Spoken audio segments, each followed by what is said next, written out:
और अगर मौका लगा, समय हुआ, तो आपको एक बहुत बढ़िया सा मेडिटेशन मैं करा दूंगा, मैडम भी करा सकती हैं। तो इस प्रकार इसका फ्लो चलेगा। थोड़ी सी जानकारी अपने बारे में दे देता हूं। मेरा नाम अनुराग सूर्यवंशी है। मेरा बैकग्राउंड सेल्स एंड मार्केटिंग का रहा है। लगभग 27 सालों से मैं कार्यरत हूं। 5 मई 1994 से मैंने काम शुरू किया था और अभी तक काम कर रहा हूं।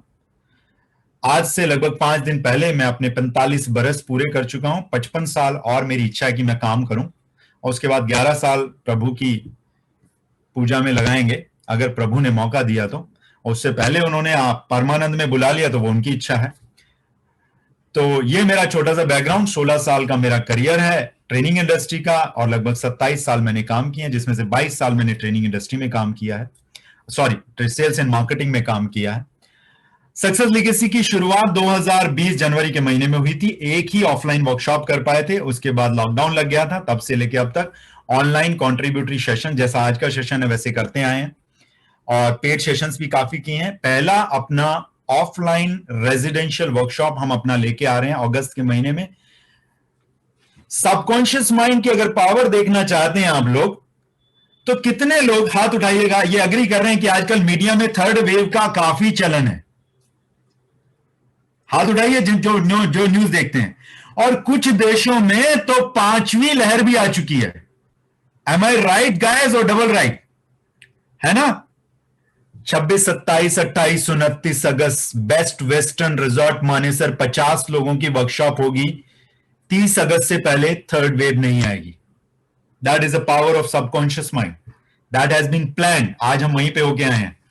आज सारी की सारी वहां की फॉर्मेलिटीज, कौन सा बैकड्रॉप लगेगा, कहां लगेगा, वो सब सेट करके आए हैं। It is happening. तो वो वर्कशॉप हम लेके आ रहे हैं। Success legacy is a one stop solution for those people who really want to change, who really want to add some value into their life, और जो ट्रेनिंग इंडस्ट्री में जाना चाहते हैं उन लोगों के लिए। और सक्सेस लेगेसी का पर्पस है ग्रोथ एंड कंट्रीब्यूशन।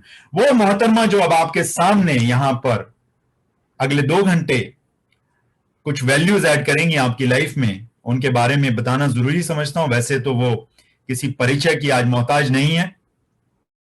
पिछले 14 सालों से वो एनएलपी के इंजेक्शन भर भर के लोगों के न्यूरॉन्स में डाल रही हैं। पिछले 1 दशक से भी ज्यादा समय से न्यूरो लिंग्विस्टिक स्पिरिचुअल साइंस की टेक्निक्स को लोगों को सिखा रही हैं। कुछ लोगों को एनएलपी के बारे में मालूम होगा, उसको बोलते हैं न्यूरो लिंग्विस्टिक प्रोग्रामिंग, और एनालिसिस को बोलते हैं न्यूरो लिंग्विस्टिक स्पिरिचुअल साइंस। अगर ये एनएलपी है तो ये एनालिसिस है, इतना डिफरेंस है दोनों में। एनएलपी बहुत लोग सिखा रहे हैं आजकल इस देश में। We are talking about analysis. Student behaviour and pattern breaking में उनको महारत हासिल है, पिछले 10 सालों से इस फील्ड में है वो। पेरेंट चाइल्ड रिलेशनशिप में 1 दशक से ज्यादा हो गया उनको। रिलेशनशिप कोच है पिछले 8 वर्षों से। और अगर हम बात करें डी एडिक्शन की, तो बहुत सारे लोगों की जिंदगियां उन्होंने चेंज कर दी हैं एडिक्शन से डी एडिक्शन तक ले जाकर। तो ज्यादा समय यहां पर नहीं लूंगा उनके और आपके बीच में। Please help me to welcome none other than Neeraj Malik before your eyes within 60 seconds on your screen.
Very good evening, everyone.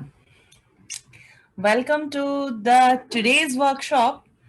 आज की वर्कशॉप किस बारे में है? आज की वर्कशॉप में क्या सीखेंगे?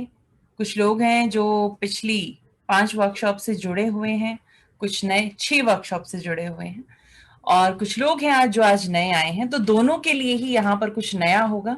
तो पुराने लोग ये ना सोचें कि कुछ रिपीट होने वाला है। यस, कुछ चीजें रिपीट जरूर होंगी, लेकिन डिफरेंट तरीके से होंगी। जैसा कि आप जानते हैं 6 की 6 मास्टर क्लासेस बिल्कुल डिफरेंट रही हैं, तो इसी तरह से आज की मास्टर क्लास भी डिफरेंट होगी, और जो नए लोग हैं उनको भी पूरी तरह से कंप्लीटली इस कॉन्सेप्ट को समझने में मैं हेल्प करूंगी। किसी ने पूछा मैम सर कौन से इंजेक्शन की बात कर रहे हैं? वो बात कर रहे हैं एनएलपी के इंजेक्शंस की, जो आपके न्यूरॉन्स में भर भर के डाला जाता है सक्सेस लीगेसी में। वो बात इसी की कर रहे हैं, और मास्टर क्लासेस में भी ऐसे ही होगा। कुछ लोगों ने पूछा कि एक बार नंबर रिपीट कर दीजिए, तो मैं नंबर रिपीट कर देती हूँ। Numbers are 8588830009। प्लीज इस नंबर को नोट करें, इस नंबर को सेव करें और अपना नाम लिखकर एक व्हाट्सएप मैसेज कर दें, सो दैट टीम आपको रेगुलर लिंक्स भेज सके।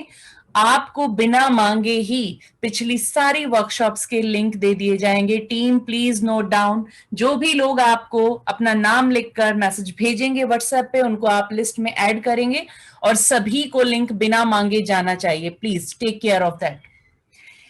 सो कितने लोग यहां पर आज इस उम्मीद से बैठे हैं कि कुछ तो यहां पर डिफरेंट सीखने को मिलेगा?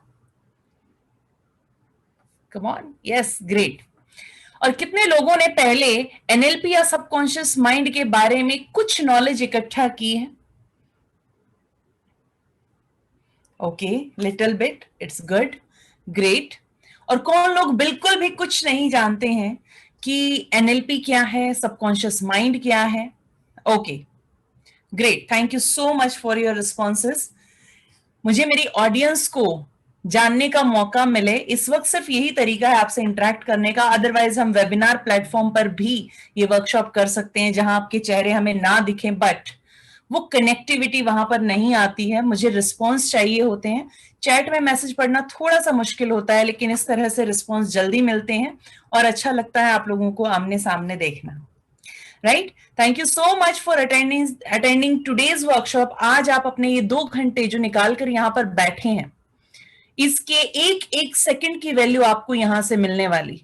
मैं आपसे ये वादे नहीं करती कि आज की मास्टर क्लास के बाद आपकी लाइफ में 360 डिग्री का चेंज आ जाएगा, बट यस, आई बिलीव कि अगर आज उस 1 डिग्री के चेंज की शुरुआत आप यहां से कर पाए, तो एटलीस्ट आपको ये पता चल जाएगा it can work for you.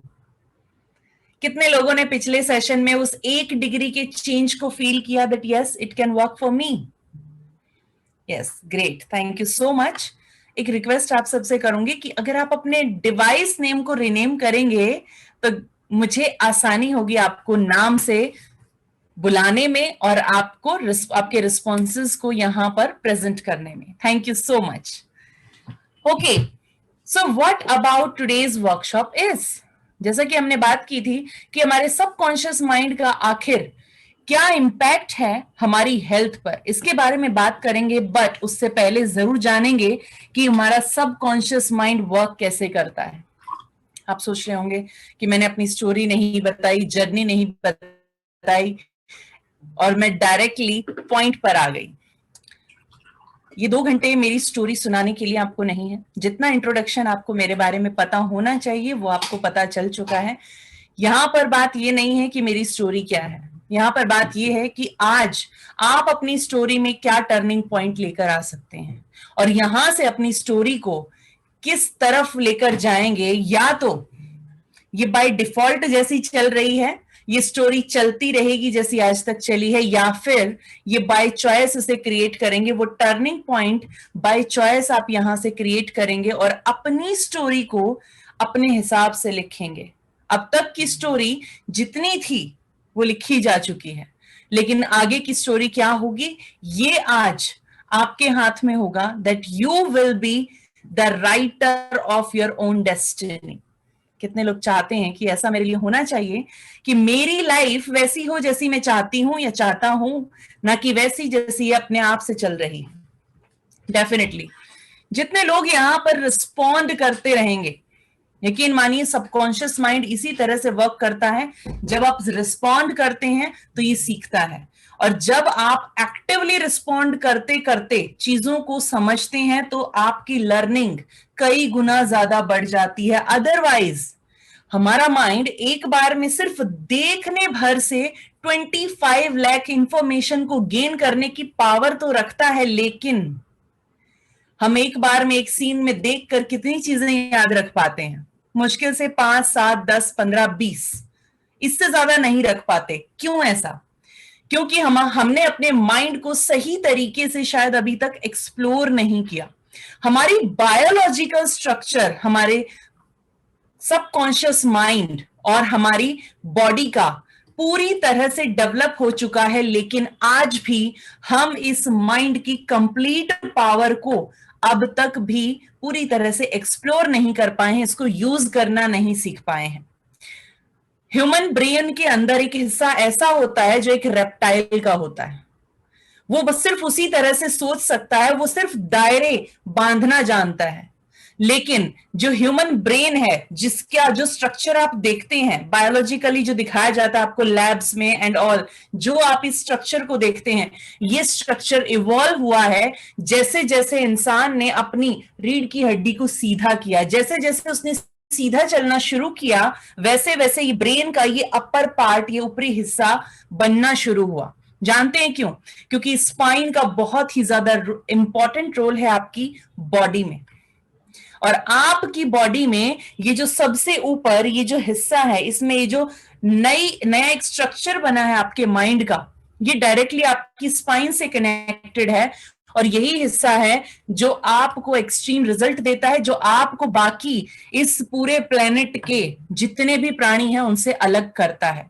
किसी के भी माइंड की संरचना ऐसी नहीं है जैसी कि ह्यूमन ब्रेन की है। ऐसा क्यों? क्योंकि ह्यूमन ने अपने आप को ह्यूमन डीएनए के अकॉर्डिंग इतना ज्यादा इवॉल्व कर लिया अपने आप को टाइम के साथ साथ कि उसकी बायोलॉजिकल स्ट्रक्चर बेहतर होता चला गया, उसकी कैपेसिटीज बढ़ती चली गई, उसकी पावर बढ़ती चली गई, लेकिन हमने इस पावर को उस हिसाब से यूज करना नहीं सीखा जैसे इसे हमने यूज करना चाहिए था, अपनी ग्रोथ के लिए, अपनी लॉन्ग लाइफ के लिए, अपनी लाइफ के रिजल्ट्स के लिए। This was the only reason कि हमारे ब्रेन का स्ट्रक्चर ऐसा है। इस पूरी प्लेनेट पर ह्यूमन के अलावा कोई ऐसा जानवर या कोई ऐसा प्राणी है जो स्ट्रेट रीढ़ की हड्डी रखता हो? Think about it. कोई भी ऐसा प्राणी है जिसकी लाइफ का गोल होता हो, जिसकी लाइफ में पर्पस होता हो? उनके बेसिक थिंकिंग क्या रहती है? सिर्फ सर्वाइवल। दो ही चीजें रहती हैं, एक अपना खाना जुटाना और दूसरा अपनी जनरेशन को बढ़ाना ताकि उनका अस्तित्व रहे।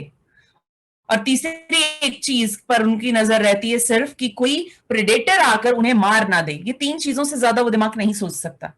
तो जब भी हम अपने इस ब्रेन के इस इंपॉर्टेंट, इस इवॉल्व्ड पार्ट को यूज नहीं कर पाते हैं, तब हम अपने रेप्टाइल वाले माइंड का प्रयोग कर रहे होते हैं। और उस वक्त हम सिर्फ तीन चीजें सोचते हैं, एक हमारी सिक्योरिटी, दूसरा हमारे जितने भी फियर्स हैं आसपास, सर्वाइवल मोड हमारा एक्टिवेटेड रहता है, और तीसरा सिर्फ बेसिक लाइफ की पूरी जो जरूरतें हैं उनको पूरा करने के लिए हम जीते हैं, कोई पर्पस हमारे पास नहीं होता।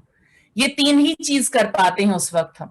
तो आज देखेंगे आखिर ये सर्वाइवल मोड क्या है, ये कब एक्टिवेट होता है, क्यों एक्टिवेट होता है, और इसको सही करने का तरीका क्या है, इसका इम्पैक्ट क्या है, क्योंकि ये डायरेक्टली कनेक्टेड है आपकी हेल्थ के साथ। यस, देखिए आज तो अभी फिलहाल जब तक सेशन चल रहा है तब तक तो मैं ही बोलूंगी, क्योंकि सेशन मुझे आपको कंप्लीट करके देना है, काफी सारी चीजें आपको बतानी है। बट यस, इस सेशन के एंड में इंटरेक्टिव सेशन रहेगा, आप अपने क्वेश्चंस पूछ सकते हैं। आप कैमरा ऑन करेंगे और अपना क्वेश्चन पूछ लेंगे।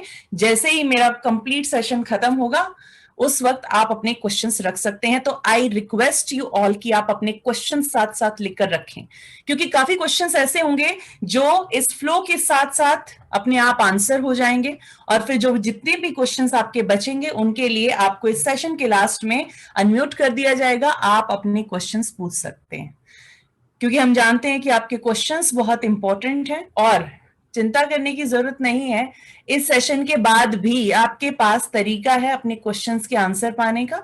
आप टीम को जो नंबर आपको मिला है उस पर अपने क्वेश्चन भेज सकते हैं और आपके क्वेश्चंस को आंसर किया जाएगा। You will get a voice note also, right? Is that fine? Great. So आज की वर्कशॉप के बारे में थोड़ा सा जानते हैं कि आखिर ये वर्कशॉप किस बारे में है। एनएलपी, व्हाट इज एनएलपी, है क्या एनएलपी आखिर, और इसके साथ में ही आपका माइंड कैसे वर्क करता है इसको जानेंगे आज। टेक्निकली भी जानेंगे और सिंप्लीफाई करके भी जानेंगे। उसी के साथ क्या है ये मास्टर कम्युनिकेटर, क्या कम्युनिकेशन सिर्फ और सिर्फ मेरी लैंग्वेज को रिप्रेजेंट करता है, जो ये वर्बल लैंग्वेज हम बोल रहे हैं, या इसके परे भी कुछ और चीजें हैं।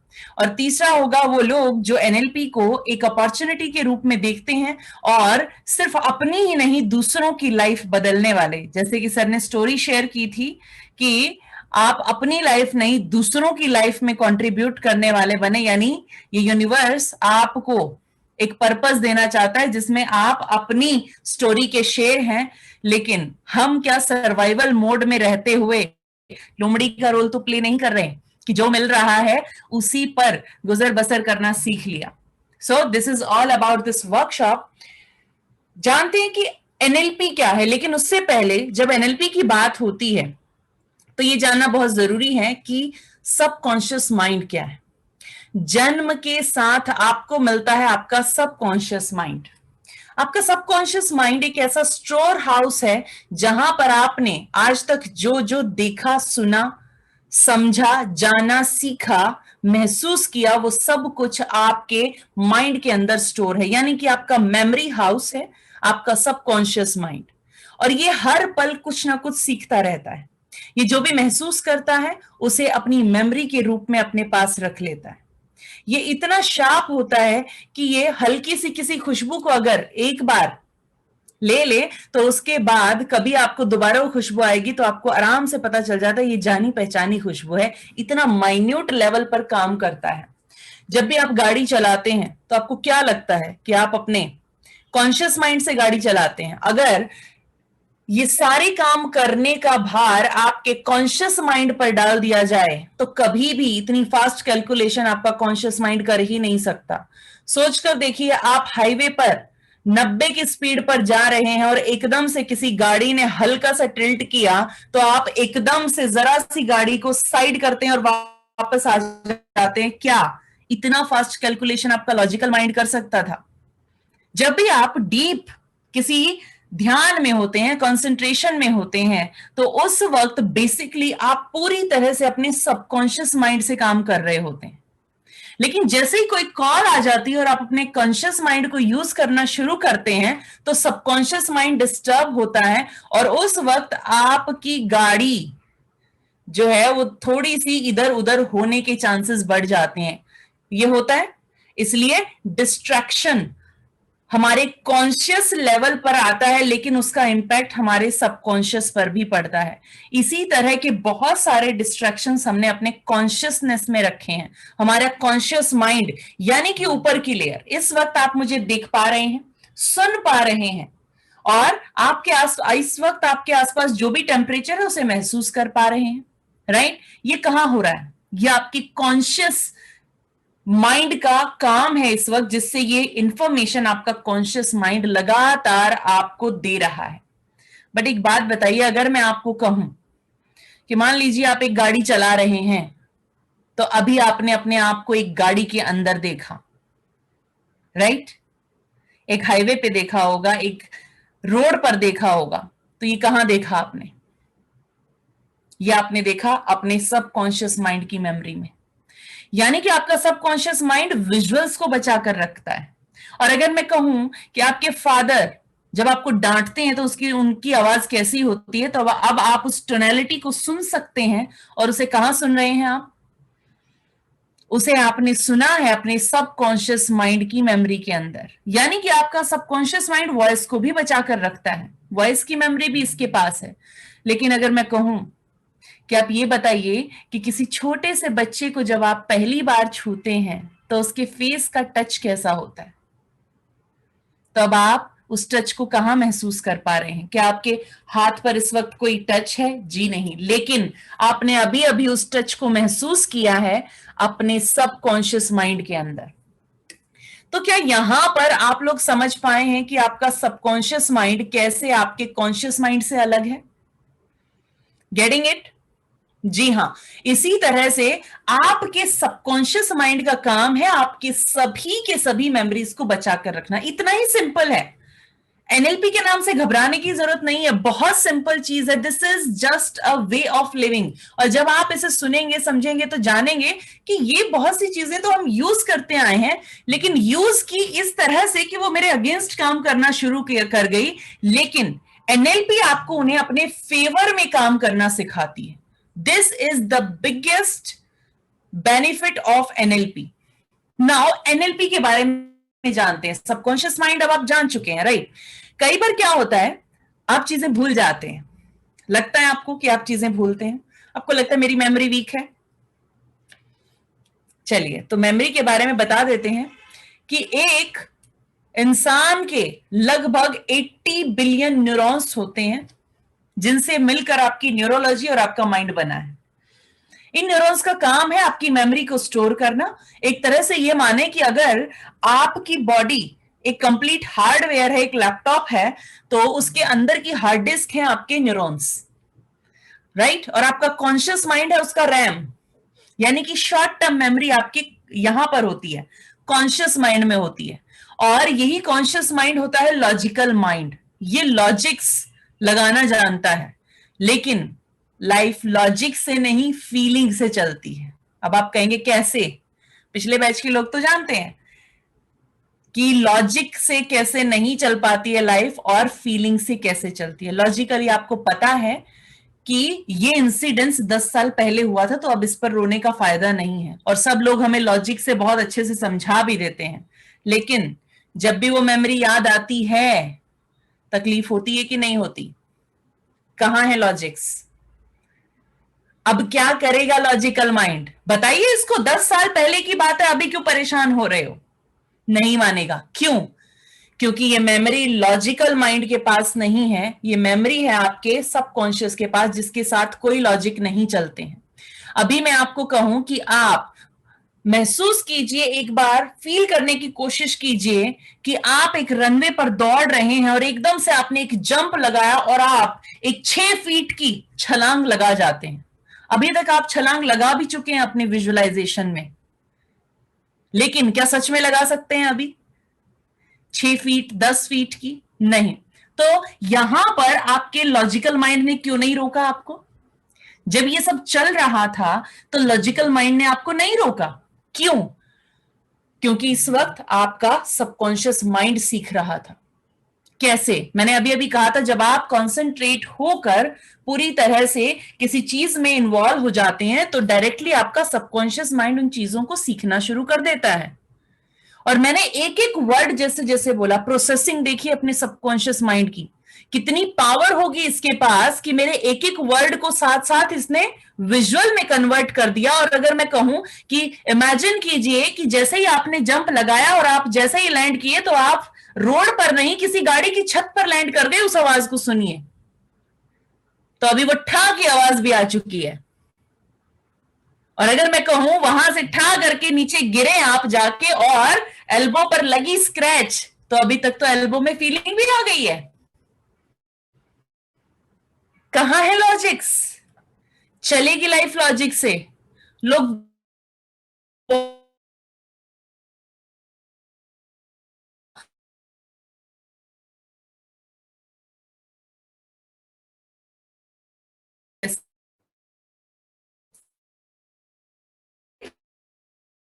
इसका काम करने का तरीका बिल्कुल अलग है, और इसकी पावर 90% हमारी बॉडी, हमारी लाइफ को चलाने के लिए काम करती है, और लॉजिकल माइंड सिर्फ 10% इसके लिए काम करता करता है। लॉजिकल सिर्फ इस सबकॉन्शियस माइंड के हर एजेंडे को पूरा करने के लिए इसे लॉजिस्टिक्स देता है, इसके अलावा इसका और कोई काम नहीं है। सिर्फ इसीलिए इस लॉजिकल माइंड को दिया गया था जो लिमिट के साथ सोचता है। हर चीज में कहीं ना कहीं वो एक मिसमैचर बनता है कि नहीं ये ऐसे कैसे होगा, ताकि हम कुछ पॉइंट्स पर फोकस कर लें और बाकी चीजें अपने हिसाब से अपने सबकॉन्शियस माइंड से चलाएं। अच्छा सोच कर देखिए, जब टीचर पहली बार एक बच्चे को सिखाती है कि ए ऐसे बनाना है, 2 लाइनें ऐसे और ऐसे, कॉन्शियस को समझ आया? बिल्कुल आ गया। बच्चे ने देखा, सीख लिया, 10 बार उसको बता दिया, कॉन्शियस ने सीख लिया। अब उससे लिखवाइए, क्या वो एज इट इज लिख पाता है? नहीं। क्यों नहीं लिख पाता? चलिए ठीक है, राइट हैंड से लिखना सीख लिया, उसको कहिए हो गया, सीख लिया, हाँ लिखना आ गया, अब लेफ्ट से लिखो। जब इसको पता है कैसे लिखना है, जब इसको पता है कैसे लिखना है, तो इसको क्यों नहीं पता है? इससे सेम क्यों नहीं लिख पा रहे हैं आप? वाई?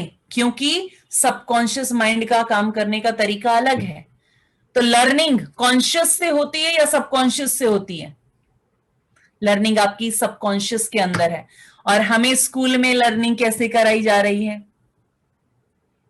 हमारे बच्चों को लर्निंग स्कूल में कैसे मिल रही है? कॉन्शियस पे मिल रही है, सबकॉन्शियस पे नहीं मिल रही है उनको लर्निंग। लेकिन जब वो बच्चा स्पोर्ट्स खेल रहा होता है, किसी स्पोर्ट्स में अपनी परफॉर्मेंस दे रहा होता है, तो वो कितना अच्छे से इन्वॉल्व हो जाता है उसमें, और उसको कितना अच्छे से वो चीजें याद हो जाती हैं। वो एक मैच उसको पूरा पता होता है कि मैंने कब कब क्या क्या किया। क्यों? क्योंकि उस वक्त उसका सबकॉन्शियस माइंड वहां पर इन्वॉल्व था। जब जब चीजें रिपीट रिपीट रिपीट, ये रिपीट का पैटर्न आया कहां से कि रिपीट करो तो याद हो जाएगा, रिपीट करो तो याद हो जाएगा? क्या सच में रिपीट करने से याद हो जाएगा? रिपीट कर करके तो नींद आनी शुरू हो जाती है, यही होता है। लेकिन शायद लोग जानते नहीं हैं, जैसे ये नींद आनी शुरू होती है उस वक्त ये सबकॉन्शियस माइंड एक्टिवेट होता है। जब मैं एक्सरसाइजेस कराती हूँ तो काफी लोग कहते हैं मैडम हम तो सो गए थे आधी एक्सरसाइज में, हमें पता ही नहीं क्या हुआ। तब मैं पूछती हूँ कि मैंने जब आपसे कहा कि अब आराम से अपनी सांसों पर ध्यान लेकर जाएंगे और धीरे धीरे आंखें खोलेंगे, तो आपने आंखें खोली? तो कहते हैं हाँ। तो आप सोए थे? आप सोए हुए इंसान को कह के देख लीजिए कि धीरे धीरे सांसों पर ध्यान लेकर जाओ और अपनी आंखें खोलो, क्या वो उठ जाएगा सुबह सुबह? जाके दे 10 अलार्म के बाद तो उठ नहीं पाता है वो। तो कैसे उस वक्त कैसे? क्योंकि कुछ समय के लिए इस कॉन्शियस माइंड को हमने इस तरह से बांध दिया था कि ये मेरी कमांड पर मेरे सबकॉन्शियस के साथ अलाइन होकर काम कर रहा था। और जब ये उसके साथ अलाइन होकर काम करता है तो ये उसी तरह से काम करेगा जो इंफॉर्मेशन मैं लेके जाना चाहती हूं वहां तक। वो लॉजिक नहीं लगाएगा, यानी कि अपने लॉजिकल माइंड को पूरी तरह से अपने सबकॉन्शियस से अटैच कर देना एनएलपी आपको सिखाती है। इससे बेनिफिट क्या होता है? इससे बेनिफिट ये होता है कि मेरा कॉन्शियस माइंड मुझे लॉजिकली परेशान करने की बजाय मुझे सपोर्ट करना शुरू कर देता है। कि जब मैं आपको आपकी बॉडी के थ्रू बोल रही हूं कि आप ऐसा करें, तो आप वो फॉलो कर रहे हैं और अपने लॉजिक्स में इधर उधर नहीं भाग रहे। बट आपको अवेयरनेस ये है, आप यहां से कॉन्शियसनेस से इस इंफॉर्मेशन को ले रहे हैं, आप अपने सबकॉन्शियस से खुद ये इंफॉर्मेशन नहीं बना रहे। सो इन दोनों माइंड के बीच के कम्युनिकेशन को राइट करना बहुत जरूरी है। व्हाई? क्योंकि हमारी पूरी की पूरी लाइफ 2 तरह के कम्युनिकेशन पर डिपेंड है, एक इंटरनल वर्ल्ड में कम्युनिकेशन और एक एक्सटर्नल वर्ल्ड में communication.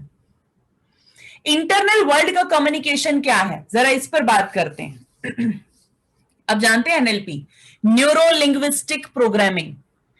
Neuro simply your central nervous system. लेकिन अब ये साइंस की टर्म्स हमें यहां पर क्यों बता रहे हो?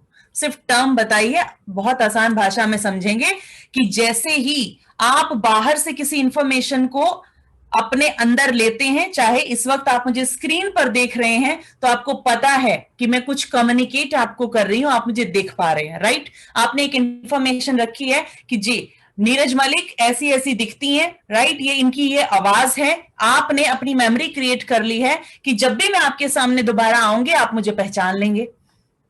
जाहिर सी बात है कुछ लोगों को नाम शायद ना भी याद रहे, लेकिन ये पहचान लेंगे कि ये करती क्या है और इनका रोल क्या है।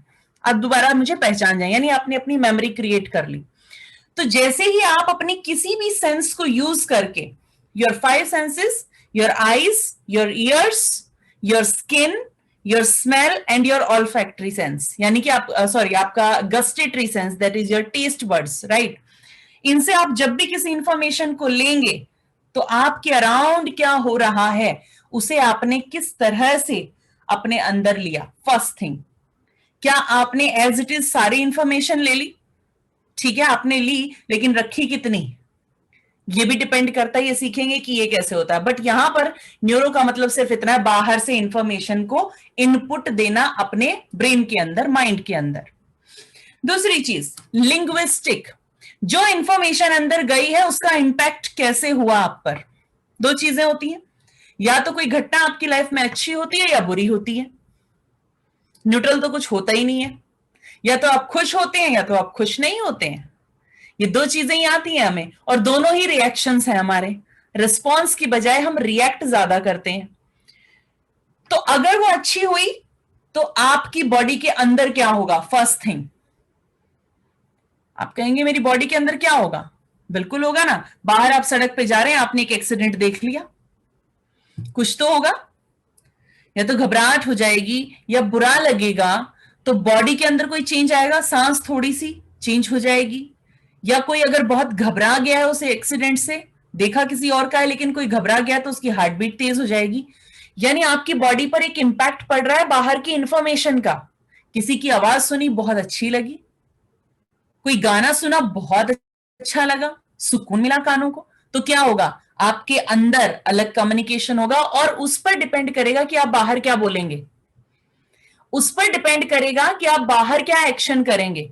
यानी कि अब मैं बाहर क्या कम्युनिकेट करती हूं, ये कहां से डिसाइड होगा कि मेरे अंदर क्या चल रहा है। ये जो अंदर चला, मेरी बॉडी का टेम्परेचर चेंज हुआ, मुझे गुस्सा आया, मेरी बॉडी का टेम्परेचर चेंज होना शुरू हो गया, ब्लास्ट एकदम होना शुरू हो गया और वो बाहर दिखने लगा, तो अंदर के कम्युनिकेशन ने बाहर के कम्युनिकेशन को इंपैक्ट किया। यानी कि ये 2 वे कम्युनिकेशन, एक अंदर चलता है बॉडी के और दूसरा इसके रिजल्ट के रूप में बाहर निकल कर आता है। एक है आपका नॉन वर्बल और दूसरा है आपका वर्बल। वर्बल लोगों को दिखाई दे जाता है और नॉन वर्बल लोगों को दिखाई नहीं देता है, this is the only thing. लेकिन वर्बल को लेकर आने में सबसे बड़ा किसका हाथ है? आपके नॉन वर्बल का, जो आपकी बॉडी के अंदर होता है, और यही आपके रिएक्शंस को क्रिएट करता है। अब जब ये नॉन वर्बल वर्बल को क्रिएट करके बाहर लेके आया, तो ये बताइए आपने कोई ना कोई एक्शन लिया, चाहे आप गुस्से में हैं, घबराहट में हैं, डिप्रेशन में हैं, फ्रस्ट्रेशन में हैं, किसी भी सिचुएशन में है, तो आपकी लाइफ में हर वक्त कुछ ना कुछ एक्शंस आपको लेना होता है। चाहे वो आपके काम में है, चाहे वो आपके घर में है, आपके रिश्तों में है, आपकी सक्सेस के लिए है, आपके करियर के लिए, कहीं पर भी आप बात करें, तो उस वक्त क्या होता है? क्या अच्छी फीलिंग के साथ किए गए काम आपको अच्छा रिजल्ट दे पाते हैं?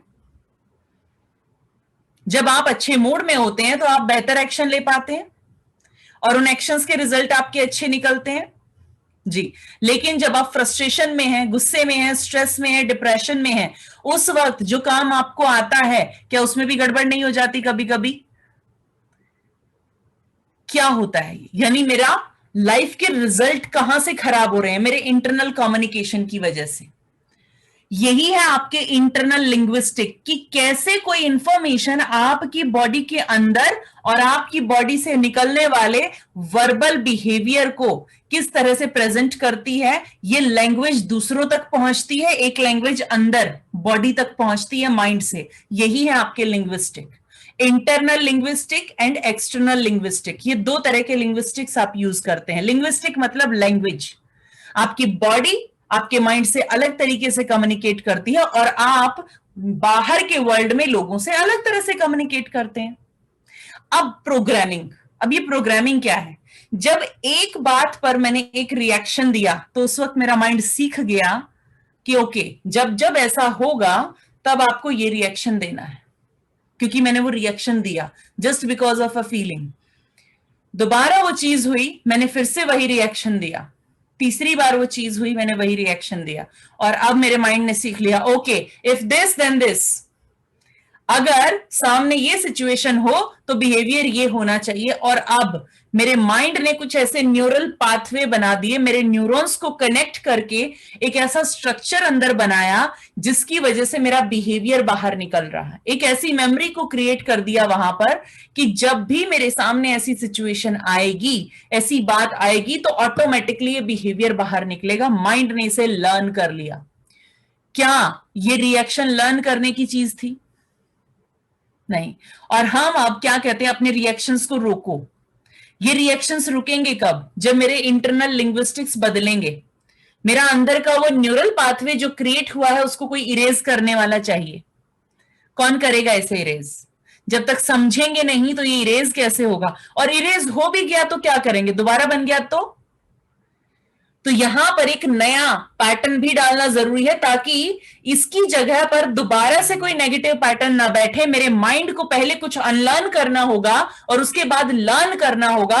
अगर ये नहीं बिहेव करना तो बिहेव करना क्या है? माइंड को ऑप्शन भी तो चाहिए। तो वहां पर पुराने पैटर्न को हटाना और नए पैटर्न को इंस्टॉल करना, this is all about NLP. यही है एनएलपी। कितने लोग समझ पाए इससे? कितने लोगों को लगा कि ये बहुत सिंपल है? इतना ही सिंपल है, because this is our mission कि सब्जेक्ट को इतना सिंप्लीफाई किया जाए, इतना सिंप्लीफाई किया जाए कि एक 10 साल का बच्चा भी इसे सीख सके, समझ सके। सिर्फ communication is not about how fluent you are in English. जी नहीं, आप लोगों को किस तरह से कनेक्ट कर पाते हैं, वो है कम्युनिकेशन। वर्ड सिर्फ और सिर्फ 7.5%, 7.5% इंपैक्ट करते हैं किसी भी कम्युनिकेशन में। सोच कर देखिए, मैं यहां आकर बैठी और कहूं hello, good morning everybody, how are you all, okay, and straight away I have started.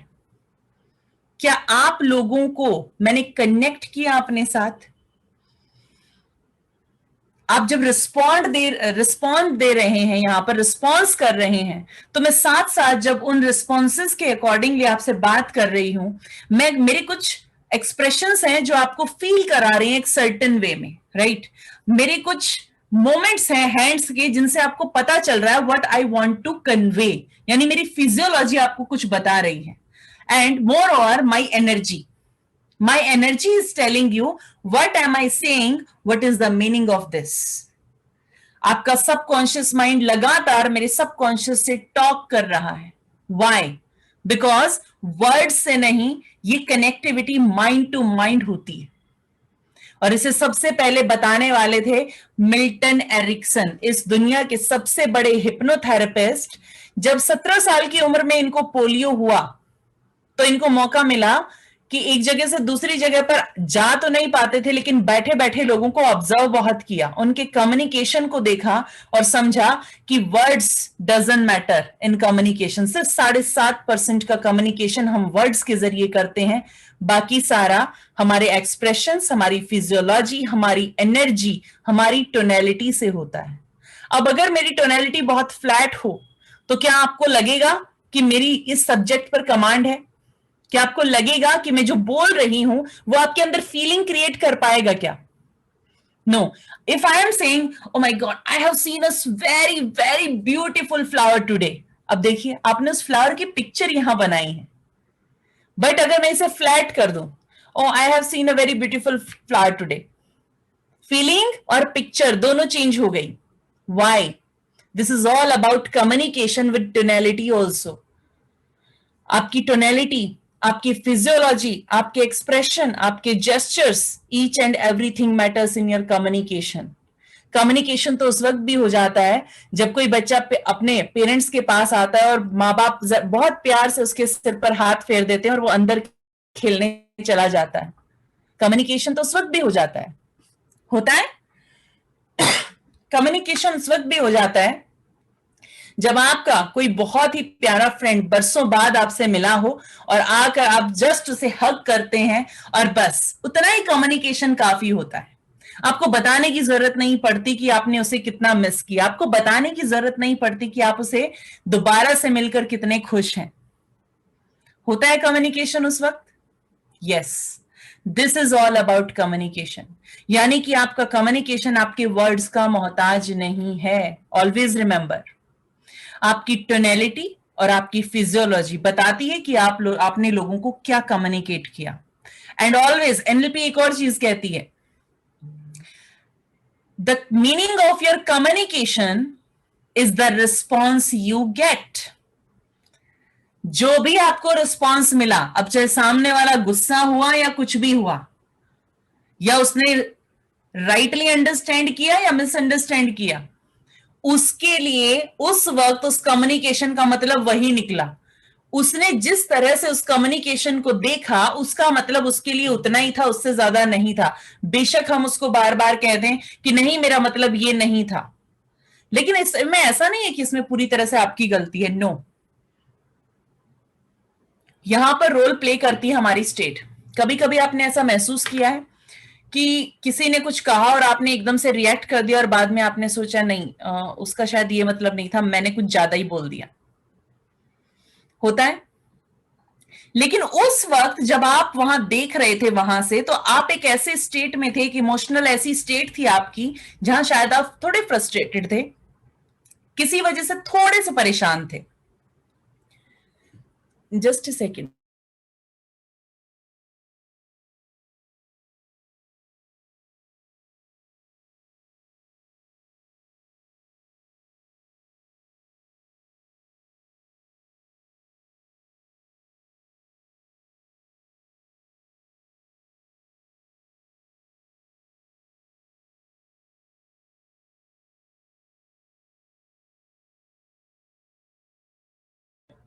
Okay, sorry, my network was fluctuating a bit. तो आप उस वक्त जिस भी इमोशन में थे उस वक्त आप उसे उतना ही समझ पाए और आपने एकदम से बिना सोचे समझे रिएक्ट कर दिया। बट अगर ये अवेयरनेस आपको उस वक्त आ गई होती तो क्या आप ऐसा करते? अगर आपने पॉज लेकर 3 सेकंड भी सोच लिया होता, 1 2 3 बस रिएक्शन देने से पहले, तो क्या आपके साथ ऐसा होता? बिल्कुल भी नहीं होता। इट वॉज वेरी स्पॉन्टेनियस, एकदम से अंदर आए। जानते हैं क्यों? क्योंकि वो पैटर्न अंदर पड़ा हुआ है कि जब भी फ्रस्ट्रेट होते हैं तो इसी तरह से रिएक्ट करना शुरू करते हैं। तो क्या करें कि इसे बाहर निकालना छोड़ दें? वो फिर अंदर कितना जमा हो जाएगा। आपको इसे कंट्रोल नहीं करना है। Always remember, you need not to control your emotion. आपको इसे कंट्रोल नहीं करना है। अगर आपने इसे कंट्रोल किया तो आप इसे अंदर दबा कर रख देंगे, और ये दबा कर रखने से दो ही चीजें होती हैं या तो ये एक दिन गुस्सा बाहर फटेगा, वो भी बाहर वालों के लिए अच्छा नहीं होगा। क्यों? तब तक वो जमा होकर इतना हो चुका होगा कि किस फॉर्म में बाहर आएगा वी डोंट नो, किस एक्शन में बाहर आएगा वी डोंट नो या फिर ये अंदर फटेगा। कभी ये ब्रेन हैमरेज बन के, कभी एकदम से हाई बीपी शूट होके, या एकदम से कोई ऐसी बीमारी बन के आपके पास आएगा कि आपको उस वक्त पता नहीं चलेगा कि अचानक से ये ऐसा क्यों हुआ।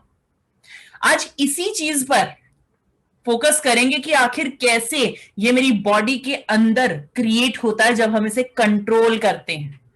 कंट्रोल करना आपके माइंड का एक पॉजिटिव इंटेंशन है।